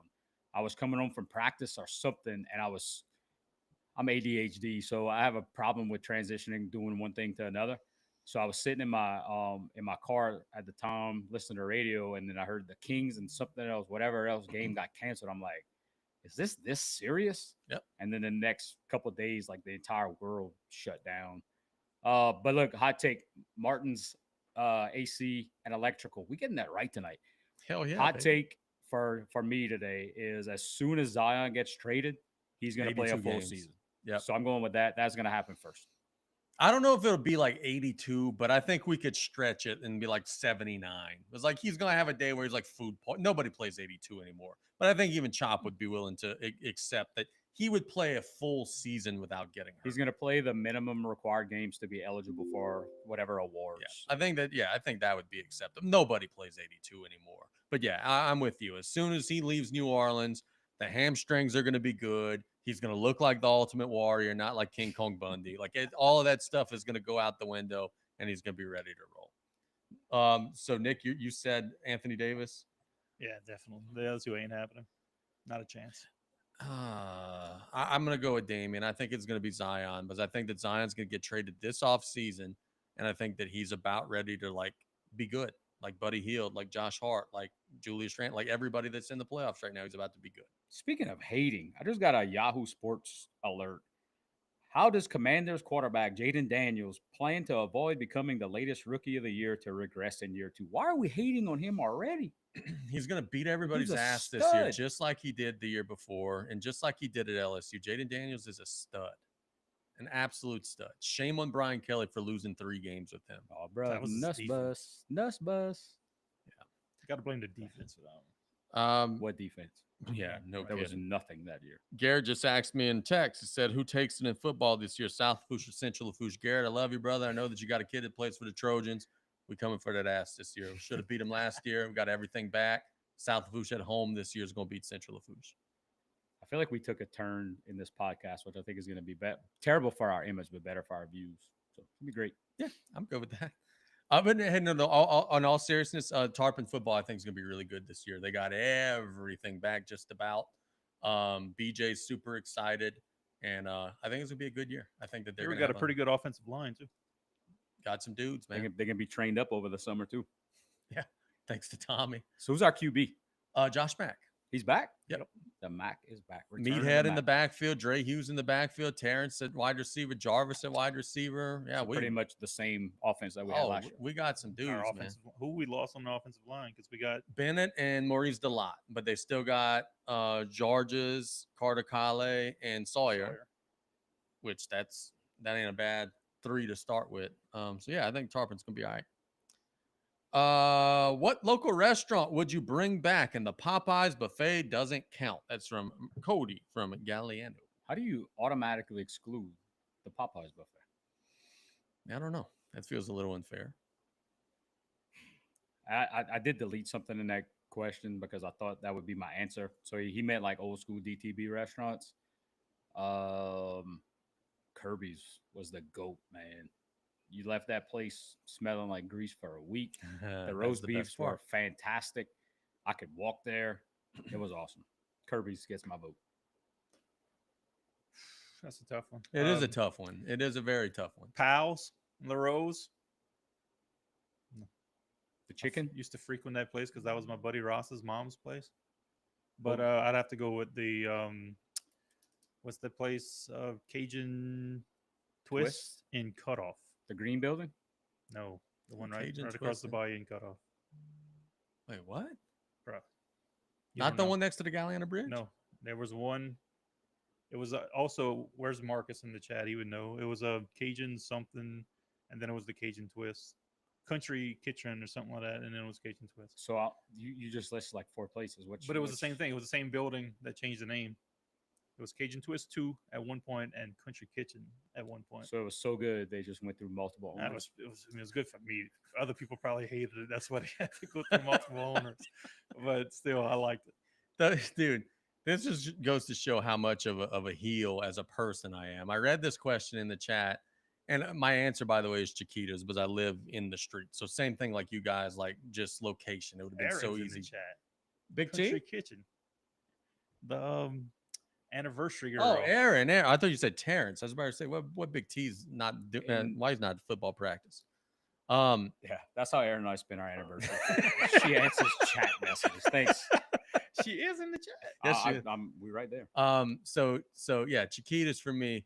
But I was thinking, and I read this question, I immediately was thinking, what are some of the places that we had down the bayou that were terrible that don't need to come back? Peking Wok came to mind. Casey, Bro, you're about to get beat down. Y'all liked Peking Wok? Peking Wok was It's the goat. same. It's the was same thing goated. Nick just said. There's 5 owners, but it was the same food, same people. So wasn't okay. So It was a let's tax talk. deal that Let's they had talk to shut about down. the lineage there. Okay, wasn't at one time that a pizza restaurant in that building? No, the pizza restaurant was in the front where the bank used to be. That was Okay. Geno's. Geno's. All And right. if you're a Geno's fan, they had the crust at the bottom with the little bubbles. That cut your palate and your tongue up. So I remember that place being all right. I don't Simple remember it Simons. being destructive, but I remember they were the only place that delivered on the bayou. Now that place is a jiu-jitsu gym. Shout out That's Team not Jutao the Bayou same Lafourche. place. The Chinese place? No, this was a place in the front where like they park renovations boats at. Yeah. That was simple. Was it Simple Simons? That No. was Gino's. Geno's. So I remember. So you guys are all saying Peking Wok was the goat. Y'all, whenever I was a little, there was some rumors about some things at that you place. just gotta temper your expectations. Like There just- was some rumors about like if you said roof, roof, roof as your language, you were being served over there. Hey, don't look a gift horse in the mouth. Just eat the food.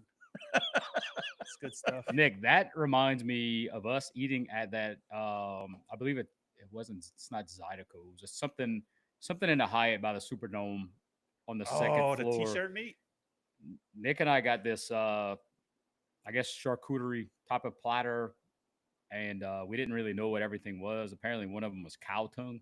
Oh, Ugh, that was a little rough. Somebody said Simple Simons. Simple Simons was terrible. Yeah, that was no good. Hey, look. Mr. Cook from Garrett. Yeah, shout out Mr. Cook. this is not down the bayou, but shout out Damien's going to know what I'm talking about. This past week, I went to LeBlow's Landing in Sulphur, Lord. Louisiana. Y'all, if you are ever in the Lake Charles, Sulphur area, there's a restaurant called LeBleau, Lebleu Landing. It is like a Cajun restaurant here, but it's a buffet. So like you go and you pay $20 and there's like chicken stew, fried shrimp, fried fish, seafood gumbo, chicken gumbo, like in a buffet. Every etouffee that you could ever want. There's so many things to put over rice. Half the buffet is white rice because you need that much to be able to. You just go there. You put 6 portions of white rice on your plate, and you just cover it with whatever is in those buffet trays. Dude, we stumbled onto that place by accident because it was next door to our hotel. Now it is like when I go to Sulphur or Lake Charles, like I'm going there. Went there this past week. Freaking ridiculous. So I know that doesn't answer the question at all. But I know that we also got some people that might be going to Sulphur for baseball. Telling you, LeBlow's Landing, you will eat your weight, and it's going to be worth it. Yeah, that place was tremendous. You know, so we talked about Mr. Cook. You know, the only thing I remember about Mr. Cook is the aluminum ashtrays. Yeah, the disposable aluminum ashtrays. Those were legit. Man, I don't know. I mean, I already get my answer. Chiquitas. I'm trying to think if there was. What are some of the places that closed? Not Kirby's, of course. What are some of the places that we're missing? What were some places Quiznos, Smoothie King. Quiznos and Smooth? That's chains, man. Come on, that don't count. So somebody mentioned Franco's in the chat. Franco's was good. That's a place that went down. Don't get me on a Roses Quiznos rant. Roses in La Rose and Golden Meadow both shut down operations. My grandpa's place shut down operations. That was a real good eatery in Golden Meadow. What else closed? Aaron down? says Randolph's. Randolph's was solid. Aaron, you want to go to Randolph's for our anniversary? It's for the fancy people. You never been to Randolph's? Randolph's was legit. Yeah, that was a fancy place. By the way, What's the fancy place that was in La Rose? Huddle House is a good answer. Fancy, But- where, La Casa is. But after it was Yes. what he just said there, Marcus, you're right about that. When Huddle House went to the out of town owners, you could have just eaten roaches instead of eggs there. That was terrible. Speaking of Huddle House, you bunch of jerks.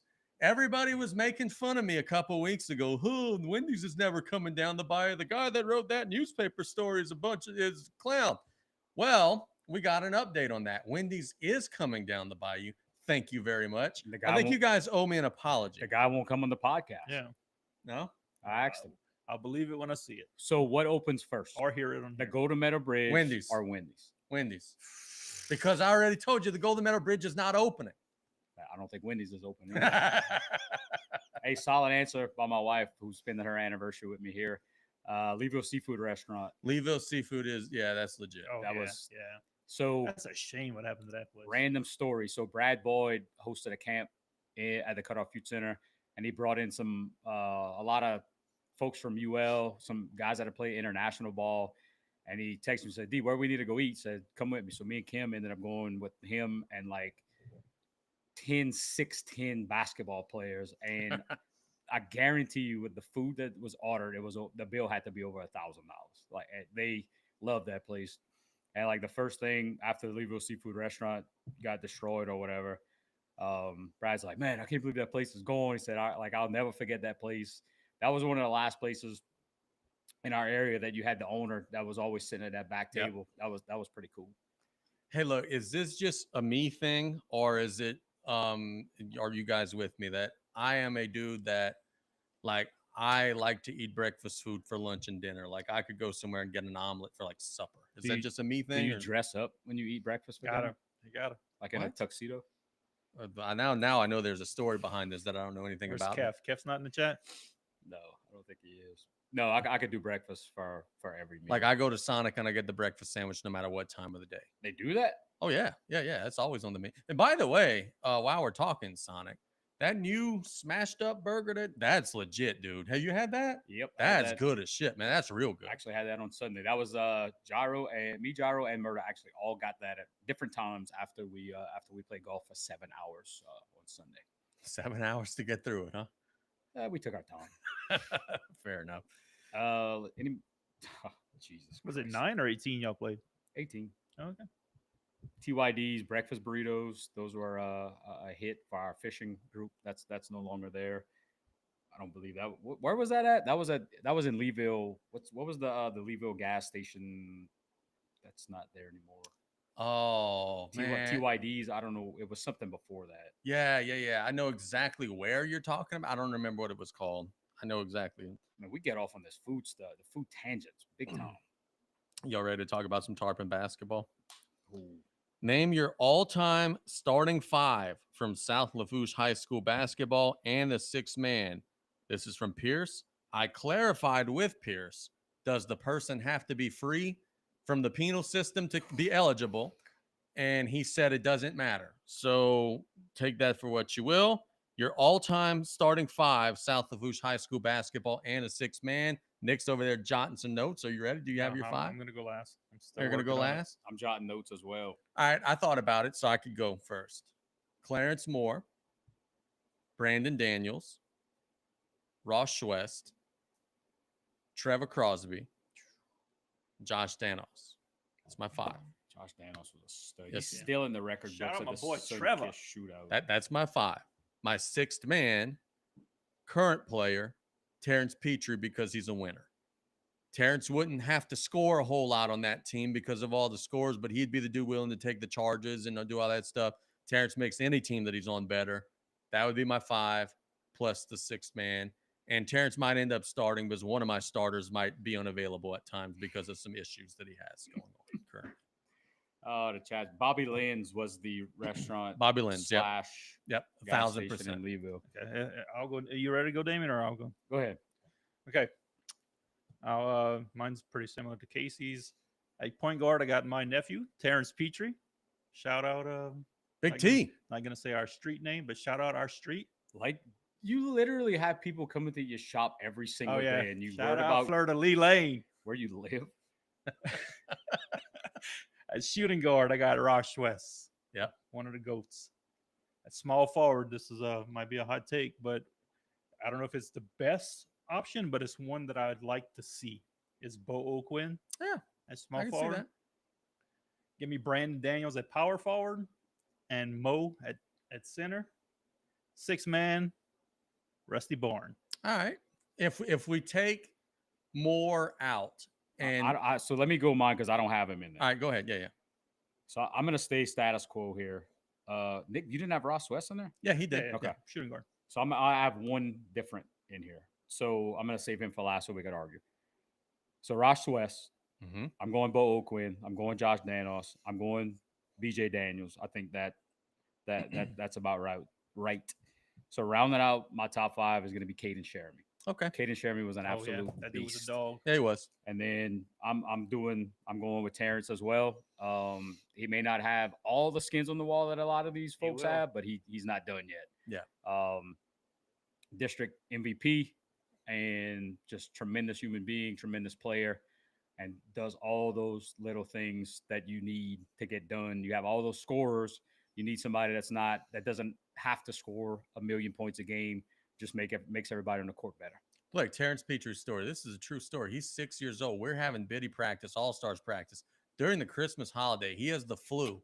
Does he stay home? Does he stay in bed? No, Upstairs. he's upstairs running sprints In the while we're bleachers. like in the bleachers. Like at 6 years old, couldn't bring himself to miss a biddy practice. Running Like, plays. We're running plays in the court. He's up there running his part of the play in the bleachers. oh, 100%, man. Awesome kid. Just a winner in every sense of the word. Now I'm going to ask this, and I'm going to ask it for the next show for the starting five for the women. But can we all agree that Treya Bruce was the best women's basketball player in the history of the school? I agree. Yeah, it's got to be. And look, she had a Whoa, teammate. there's- She had a teammate that was right there. Now look, I'm not a history buff on South Lafourche female basketball, but since I've been watching and to my knowledge, her and Victoriana Nelson, that was a tandem. The, a couple years before her, they had some girls that would argue differently with Janae Lombos being up there. I never watched. I didn't either, but from what I hear, she was a dog. Treya's not in the 1,000 point club, y'all. She's in the 2,000 point club. A little bit different. Now she did have 4 years. Some of them others did not. But yeah, I think it's got to be Treya Bruce. Okay, can we get some honorable mentions on this list? Yeah, sure. Go ahead. I got honorable mentions Seth Bourne, and for Tommy, being he can't be with us, Zyron Richardell. He mentioned Zyron in the chat as well. I got Josh Botto on my honorable mention. That was another one. That was close to my list. You know what's crazy is like Nikki Savov was real good. He could have been on there. Ooh. I mean, and that was like his third sport, dude. Like he was a football, baseball guy, and he just played basketball for fun. What about honorable mention Lucius Castile? Lucius Castile. Dude was a stud. Dude, I remember feeling so betrayed as a kid when he transferred to Thibodeau at the end of his high school career and seeing him wearing that purple and gold. I was like, man, that was horrible. Speaking of wearing things, I remember him wearing a marijuana gold chain around. As a 10-year-old kid, I was like, that's an interesting jewelry piece. Hey, look, another one too. And he kind of got overshadowed a little bit because of how good Brandon Daniels was. Austin Savva was freaking awesome that year that BJ was a senior. And the reason why I always shout out Austin is he was not the best player his sophomore and junior years, and he just busted his ass working every single day, playing in men's league and doing whatever he had to do to grow his game.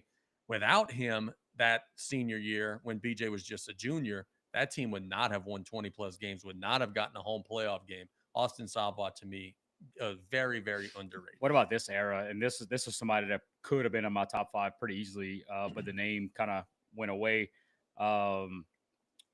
Oh man, what was the guy he played with? Bruce. I can't think of the gentleman's name. I had it in my head. Konfliska? No, Trayvon Evans. Trayvon was an an animal. absolute stud. What's the Not so football stud? I could tell you it's basketball stud, not point Bruce Lee. guard. About 5 years ago, 6 years ago. Football stud, basketball stud. point Corbin's guard. brother, Oh, Harvey? Harvey Allen. That was way more than 5 years ago, but yeah, Yeah, I was about to. Yeah, Harvey was really good as well. Harvey was really good. Shout out Corbin too. Pierce says excellent answers, gentlemen, but the fact that Sweaty Taylor Turtle Griffin didn't make the list is absurd.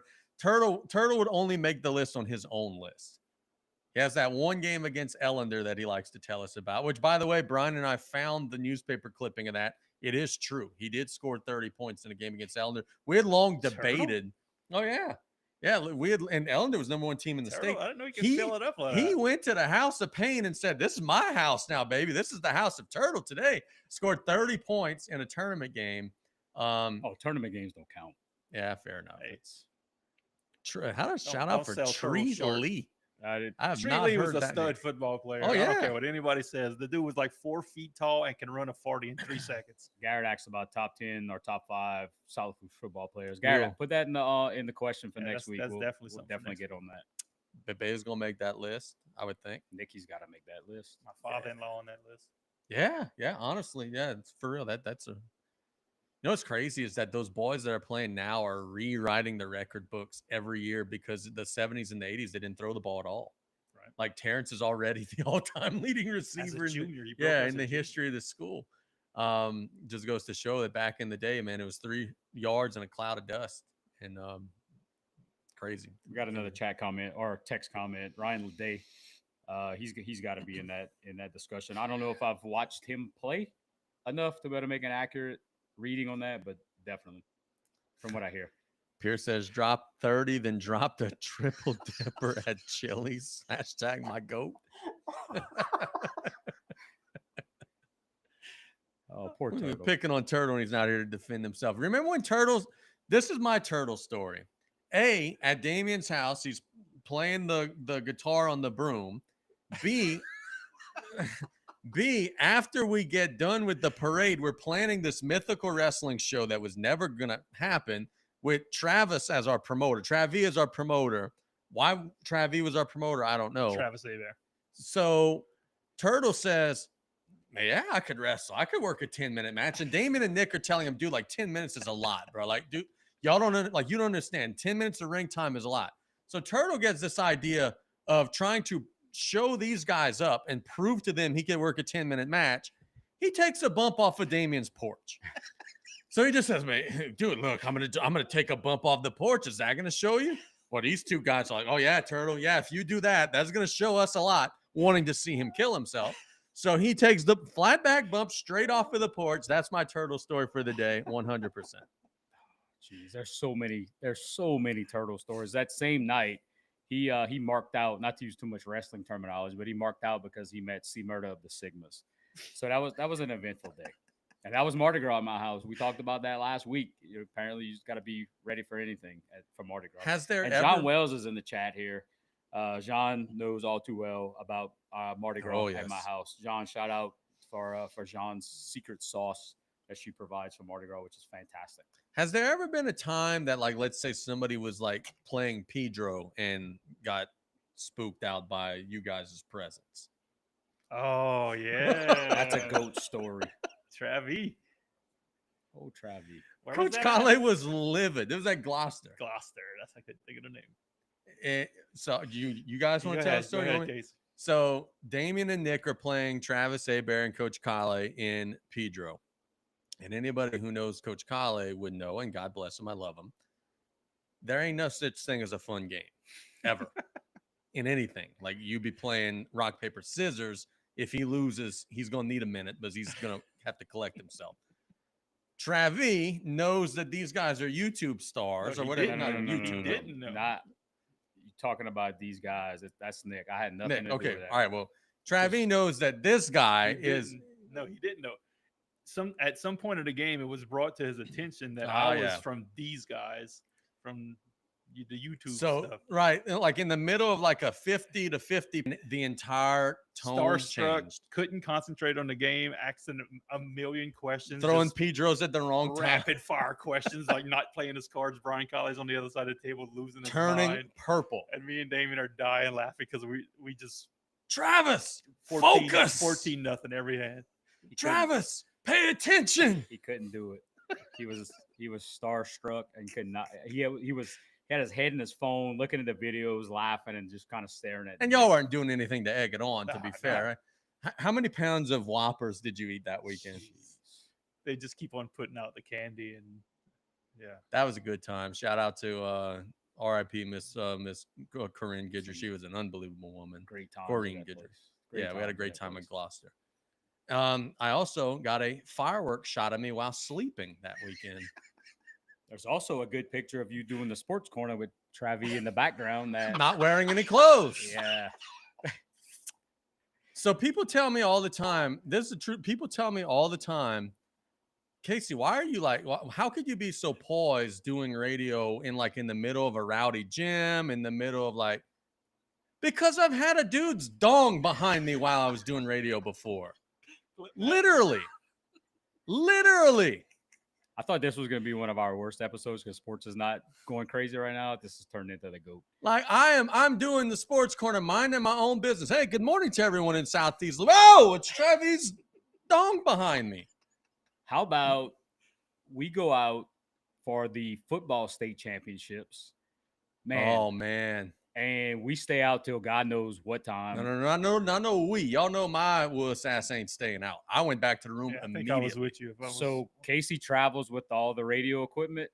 everybody's kind of maybe just coming in from the night before. That sports corner That was was wild. terrible. And Casey sets up the equipment, and we're still kind of hungover and probably still drinking from the night before. Oh yes, Like middle of the bed, middle of the hotel room. Casey's doing live sports corner. We're just there, kind of just dying and just throwing zingers at him. David is snoring loudly.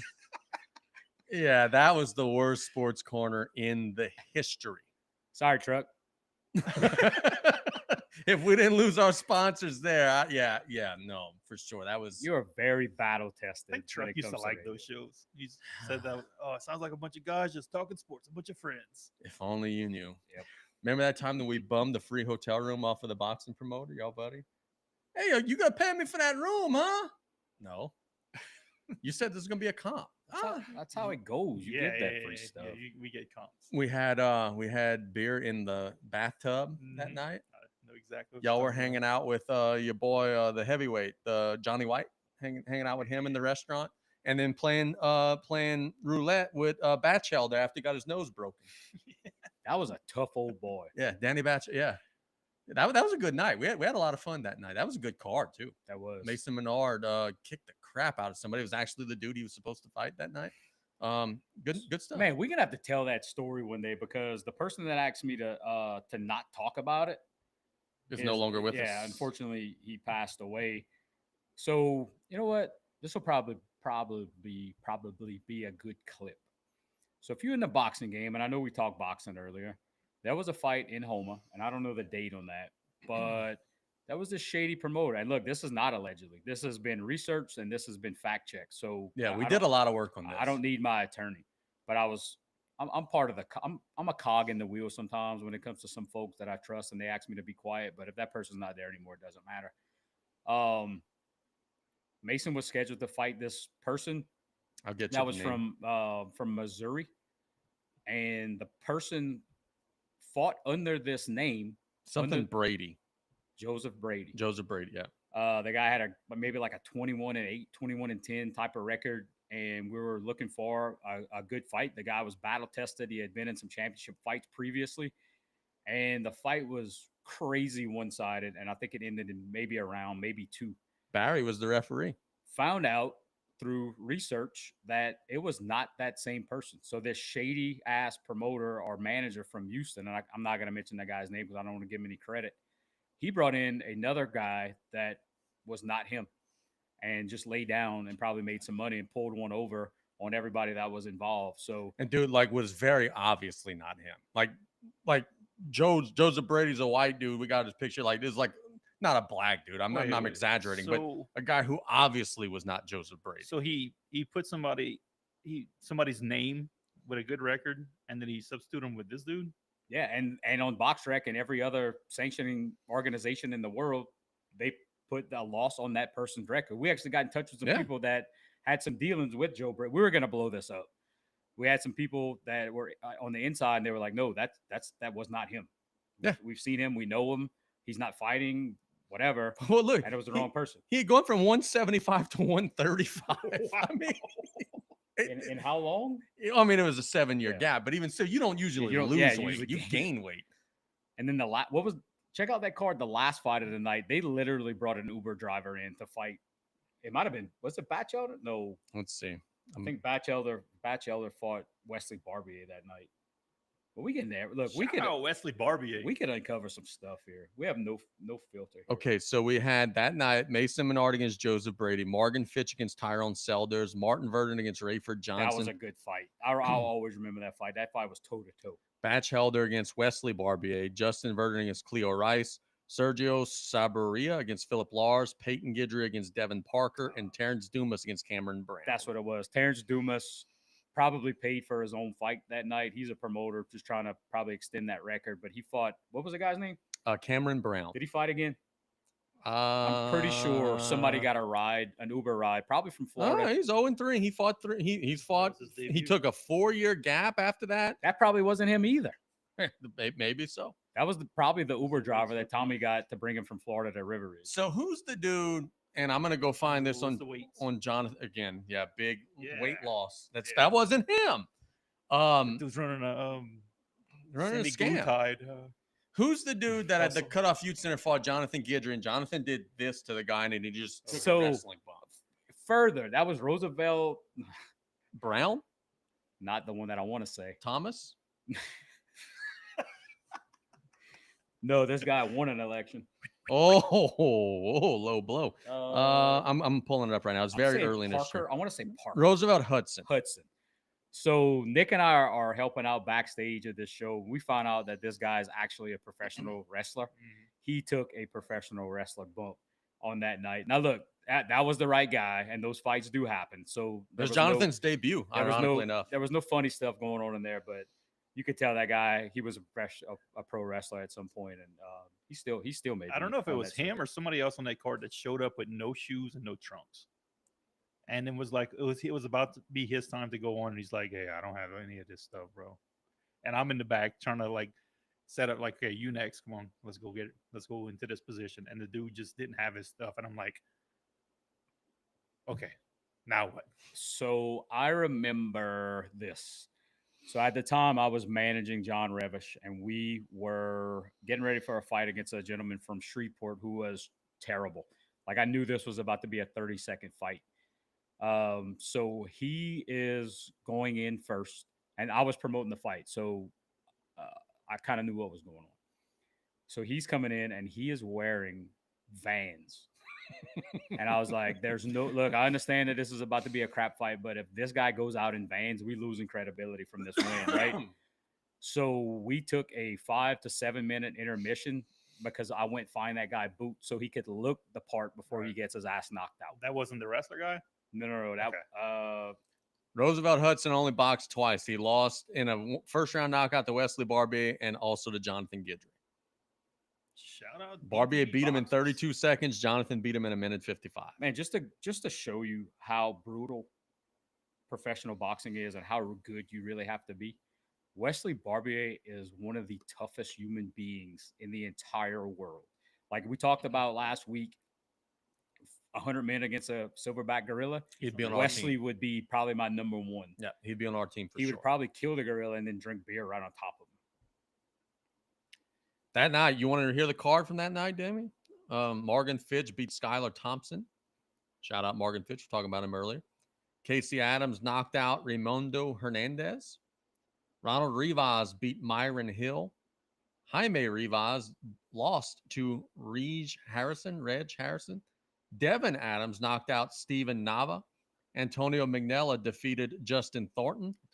That's a good dude. I remember this women's fight from that night. That was a war. Deanna Brooks lost to Latasha Burton. Those two women beat the hell out of each other that night. Tasha Burton's one tough person. Yeah. So yeah, that was a fun night at the Youth Center. We got to get a card at the Youth Center. We got to get a show. Oh, I got a story. Oh, so this night that I was talking about with John Revish, the gentleman he was fighting was named Robert Hollis, who was 0-1 at the time, but I'd seen him fight already. So I had a connection through that George Foreman fight with these folks out of the prison boxing program, and they brought a couple folks to fight. But the main event was Jay Krupp against Dion Nash, two New Orleans fighters. Jay Krupp, isn't he the dude that just like never backs up and is always going forward? Pretty much. Yeah. He Trained with Cus D'Amato. He comes from the same camp that Mike Tyson came from. He had a fight on. He won a big fight, and then I think he lost to Saddam Ali in a crazy fight. It wasn't custom. It was It was Mickey Rooney, not Mickey. But that's where not Mickey Rooney, Who's Mickey Rooney? an actor. That's who Yeah, played the thinking, wrestler. yeah, the guy. Yeah, Well, Kevin Rooney. Kevin Kevin. So Jay Krupp, Dion Nash, their management team had some bad blood, and Oh yeah, that was they put up like $5,000 each for whoever would win that fight. And apparently I held the money, and I thought I counted it out right. There was $1,000 missing. So they were pretty pissed, but they blamed each other. I didn't take them. I was making some good money at the time. I didn't really need their $1,000.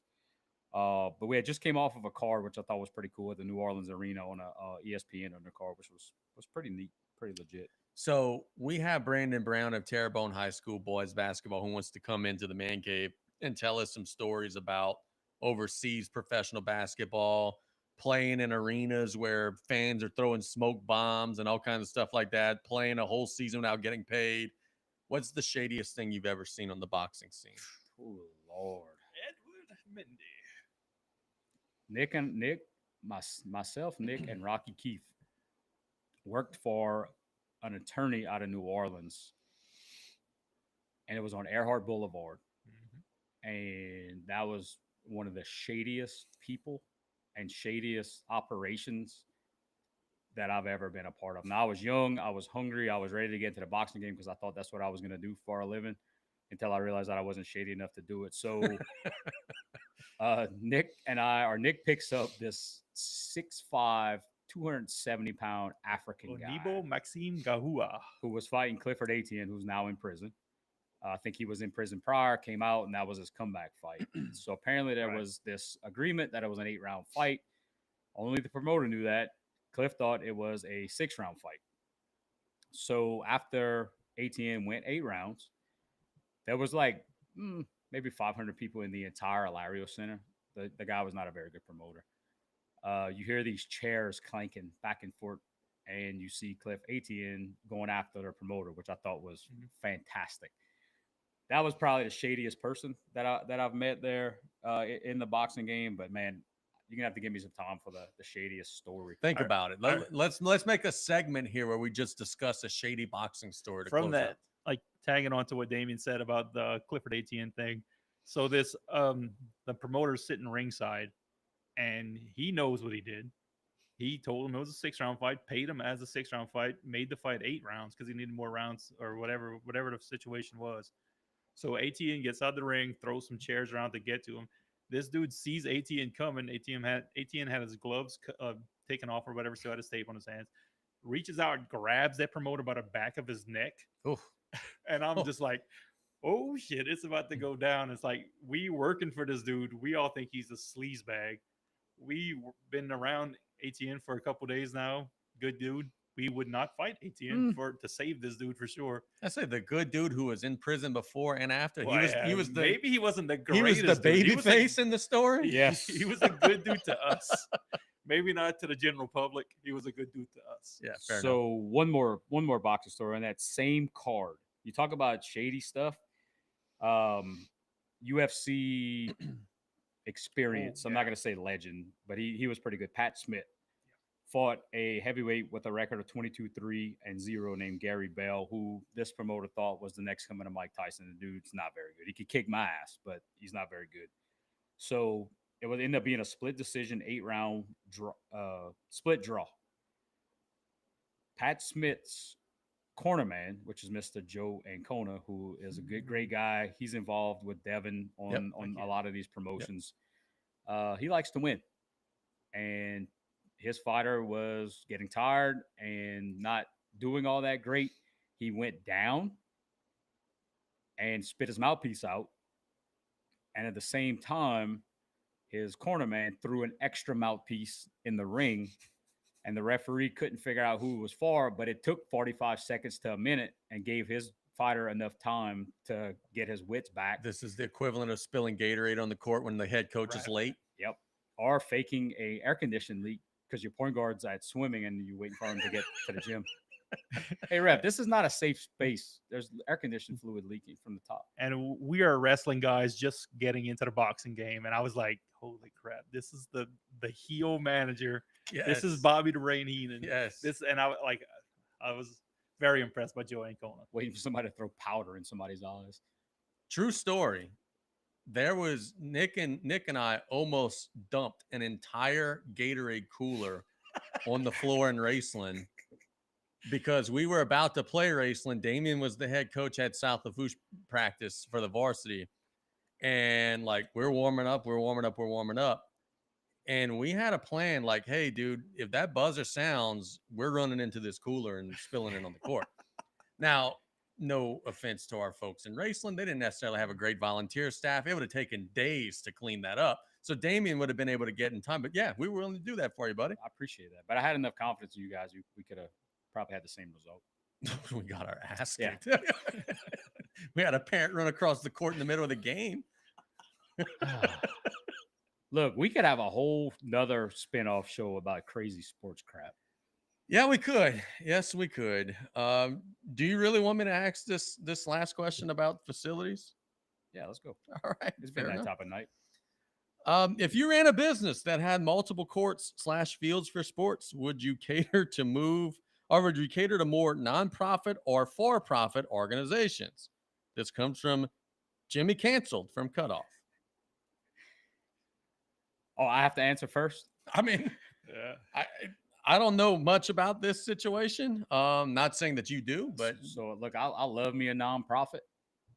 Obviously, we're gonna go participate in the Bless Your Heart event this week, which I'm hoping we can win. oh hell yeah, we're gonna win. I'm hoping we can win. I saw the dishes that are lined up. I think we're probably in a different category. Oh, I got $100 if you can slide us a couple of tens in that.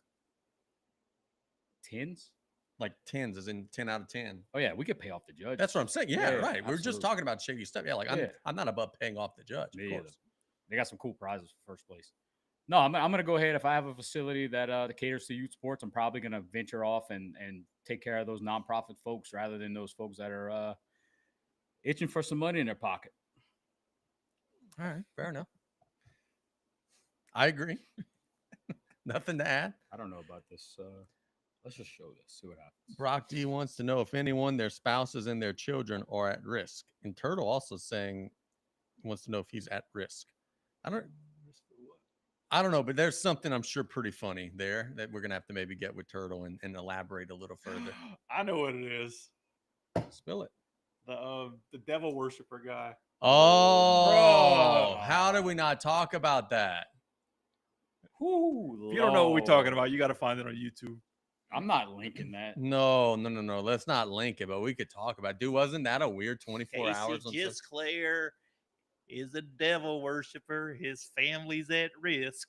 You know, sometimes you just have to look in the mirror before you judge other people. I hate everything. Hat says the same, but I'm not a big people judger because I don't know what situation they're facing. And that's probably some advice that some folks are jumping online and talking shit could take. Yeah, dude, that was some crazy stuff, man. Isn't it crazy the stuff that goes viral and becomes a thing? It did Like, go viral though. It how only many- had like 500 views when I saw it. yeah, Which I fair thought enough. it was gonna blow up. I thought so too. Look, we're sitting at a golf course on Sunday, and somebody got a call and said, "Hey, y'all saw that video?" Yeah, he said my dad just called me about it. And then there's another person that was in this chat earlier with pretty funny story. So if you watch that at risk devil worshiping video, it's pretty interesting. But I'm not calling that out because he attacks some folks that are good folks. Somebody in our golf game may have casted that video unintentionally to their mom's television across the street that she didn't know about it. So could you imagine just watching like soap operas or whatever, and then that video pops up of that moron talking about people that are nicest at people risk. I've ever met too. And he's called them devil worshippers. Yeah, man. Like, I don't understand what It was his own family where it was in that. That dude, look, allegedly did the guy in got stalking charges. did the guy in the video ask why those people were in his street? Curtis Ostro. Oh, we are off the rails. Yes, we are. Anything else, boys? We finished with Mott's mailbag. Y'all got anything else y'all want to talk about? We got the big event this weekend. Want to wish best of luck to CCA baseball, Vanderbilt baseball, and ED White baseball. They're playing this weekend.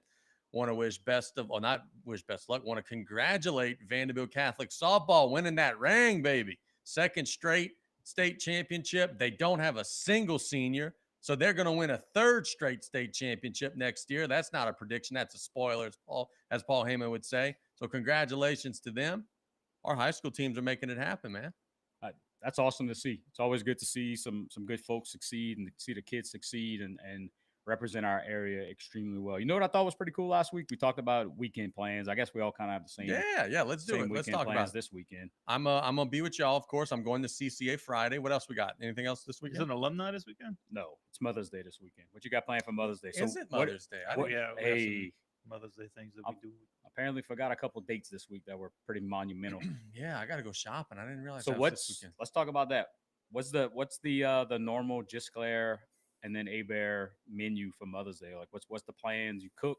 What's the gifts?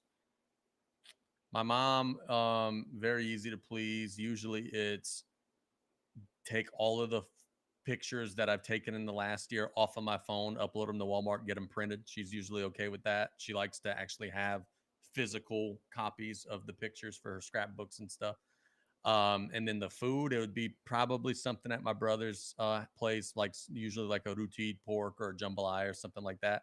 And we just kind of just hang out, enjoy the day. I saw your brother was going to a Acid bath. concert. Yeah, I saw a plane selfie. The acid bad, bruh. Appreciate that, Garrett. We got some awesome listeners, and we got, I think, over 100 or close to 100 chats. Appreciate the interaction for sure. Growing more and more. Got to shout out our sponsors, man. We talked about Martin's AC and Electric, Performance Automotive and Accessories, and the law office of Tommy J. Bado. If you want to become one of our sponsors, reach out. Oh, how could I forget? DTB Clothing, also. My guy here, Nick, sponsoring us as well. If you want to become one of our sponsors, we're very affordable and we're very easy to get a hold of. So just reach out.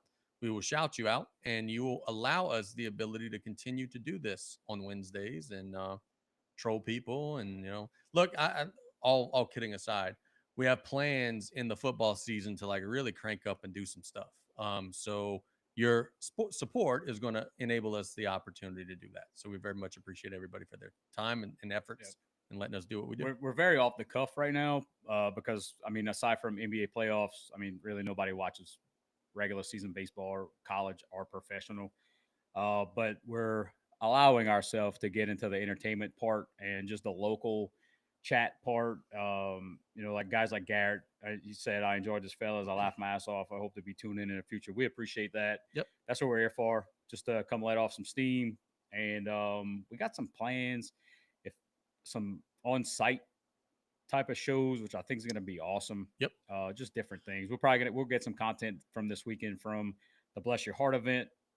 Try to interview some of the participants, some of the winners. Hopefully we'll be interviewing ourselves. Casey, worst interview you've ever done? I have one in mind. Oh, I already know what it is. Oh, fucking Richie Mott. We're at a wrestling show and I'm interviewing everybody. After the matches, and hey, I'm talking to Mustang Mike, I'm talking to this guy, I'm talking to that guy. Mott says, hey, why don't you interview this guy? He was in a good match. Some bitch didn't speak a lick of English. I'm over here like, hey, tell us about your match. Me no speak English. Oh, great. Yeah, tell me about that Hurricane Rana you did off the top. Me no understand. Thanks, Mott. Thanks for hooking me up with a dude who didn't speak English. I appreciate that. I'm going to come clean. That was me that set up that interview. Oh, no. That statute of limitations is not run I was looking to see who you could get an interview. I saw this guy. I was like, you speak English? No. Huh? Perfect. Come on. Over there. Come with me. Jerk. Solid. That's a solid move. So Mott took the rap for that all this time, and it was actually you. Mott, still waiting on that check, bro. Mott's gonna hook us up. I have faith. I hope Mott's doing well. We're gonna have to get him to come on for football season, break down LSU and South Carolina for old time's sake. God. Hey, you want to know fail of the week so far on this end? What's up? So obviously getting into golf, found a pre-owned site that's run by Callaway, like certified clubs or whatnot. Technology at its worst. So I was on my desktop computer and it auto-filled my address. Oh, no. To the Cutoff Youth Center. Oh, no. Contacted support. Have not gotten any contact back. Got an email prior to jumping on this podcast recording saying, hey, congratulations. Your stuff has shipped. Beautiful. Hey, Deland, I'm going to need my golf clubs, bro. Beautiful. Hey, look, I got a fail of the week, too. So I already told you guys on this show, I'm a big sleep sounds guy. I got to have my rain and stuff playing in the background. Chicken. Right. So my Amazon Echo speaker decided that if I don't pay now, it plays an ad every 2 hours. And it didn't tell me. So I'm like sleeping and, comfortable as hell, like relaxed. And then at like 3:30 a.m., hey, would you like to buy? It's like, whoa. And it's never the quiet ads. No.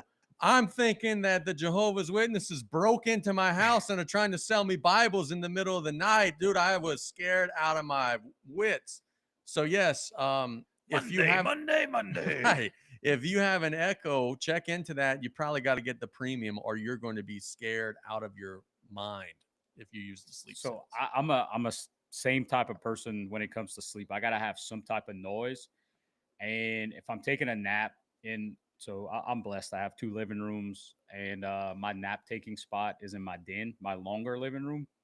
And we have some fans, but they're very quiet, and the AC is very quiet. So there is a 10-hour loop on YouTube, ad free, only at the beginning. Got to skip it. Of a air condition, like a window unit type of air That's condition. tough to beat. There's also a hotel version, like the long version of an air conditioner they have on the windows of the hotels, but it kicks on and off like a regular hotel does. So I tried that one time, and I was like, when it kicks off, like I automatically wake up. But that 10-hour loop of the small AC unit is crucial. Yeah. The best sleep as a kid was we had a camp that was in the back of Golden Meadow, which is just as Cajun as you possibly could be for a location. And that was the best sleep I've ever got. No, it's crazy. And I after Ida, when we had the generator plugged in, like that was legit. Nothing beats generator sleep. Yeah, that was legit. You had the window unit in the window because of the generator, and then you have the humming of oh my God, that was beautiful. Not, the destruction of the community, but the sleep at night was pretty peaceful. Anything else, boys? We good? I think we're good. Devin says, how about the heartbreak for some Tommy? What was Tommy talking about? Tommy said we need a technician sponsor, but it's his side. Yeah, man. Come on, Budo. Someone says Echo. Tommy says. Devin had talked. Yeah, he was talking about how about the heartbreak for Assumption softball. Man, they lost in the bottom of the 7th on a suicide squeeze bunt against North DeSoto. Hey, look, y'all. Next year, and I'm gonna have to take these lug nuts with me. Sulphur's fun, man. Like, you just got like 8 playoff games going on at once on the same place, and you could hear roars, and like it is a lot of fun. Same thing for baseball. So next week, if anybody does have the opportunity to go see CCA or Vanderbilt or ED White or whatever, make the trip. It's a lot of fun. I would encourage it very much. Hey, staying on that, I know in our group chat, our literal group chat, we talked about a local guy, Cullen Mathern, and his team.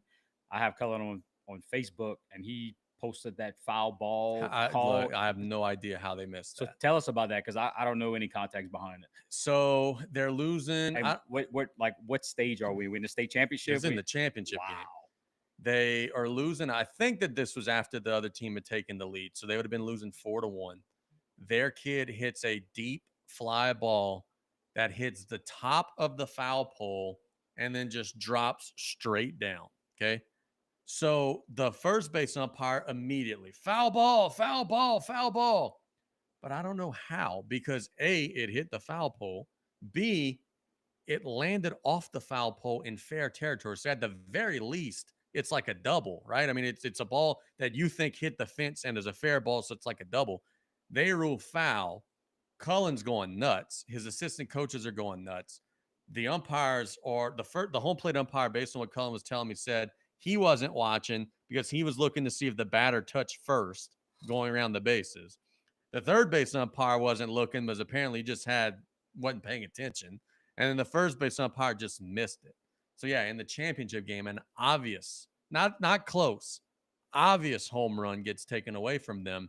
And then again, if you think that it's not a home run, then at least give them a fair ball. The ball hits the foul pole and then drops straight down in fair ground. So if you don't see it hit the foul pole, you think it hit the fence, at least give them the damn double. Either way. No, it's a foul ball. And then the little, young lady strikes out a couple pitches later. But yeah, that was bad. That was real bad. Man, to have that happen in a state championship scenario, that is tough. That's tough. But shout out to them. They had a great season. They finished as the state runners up after finishing as the state champions the year before. And Bo Bouvier also at Bruley High School down the Bayou guy made it to Sulphur with his team at Bruley High School. I feel like he lives in that state championship game. Yes. They have a great program. They have a great program. That's all for us, y'all. We've been rolling for 2 hours, 18 minutes, and 53 seconds. For Nick Hebert to my right, Damian St. Pierre to my left. This is Casey Just there signing off. Also want to thank Tommy for his time. We'll be back sometime soon. We'll be at the Bless Your Heart event this weekend. Y'all come find us. Y'all come eat some good rooted turkey, and also just come and hang out and spend some time with some great people. Y'all take care. This has been the Group Chat Podcast. Thanks for watching the live. We're going to drop the audio podcast version in the next couple of days. Y'all take care. Be good. Peace out.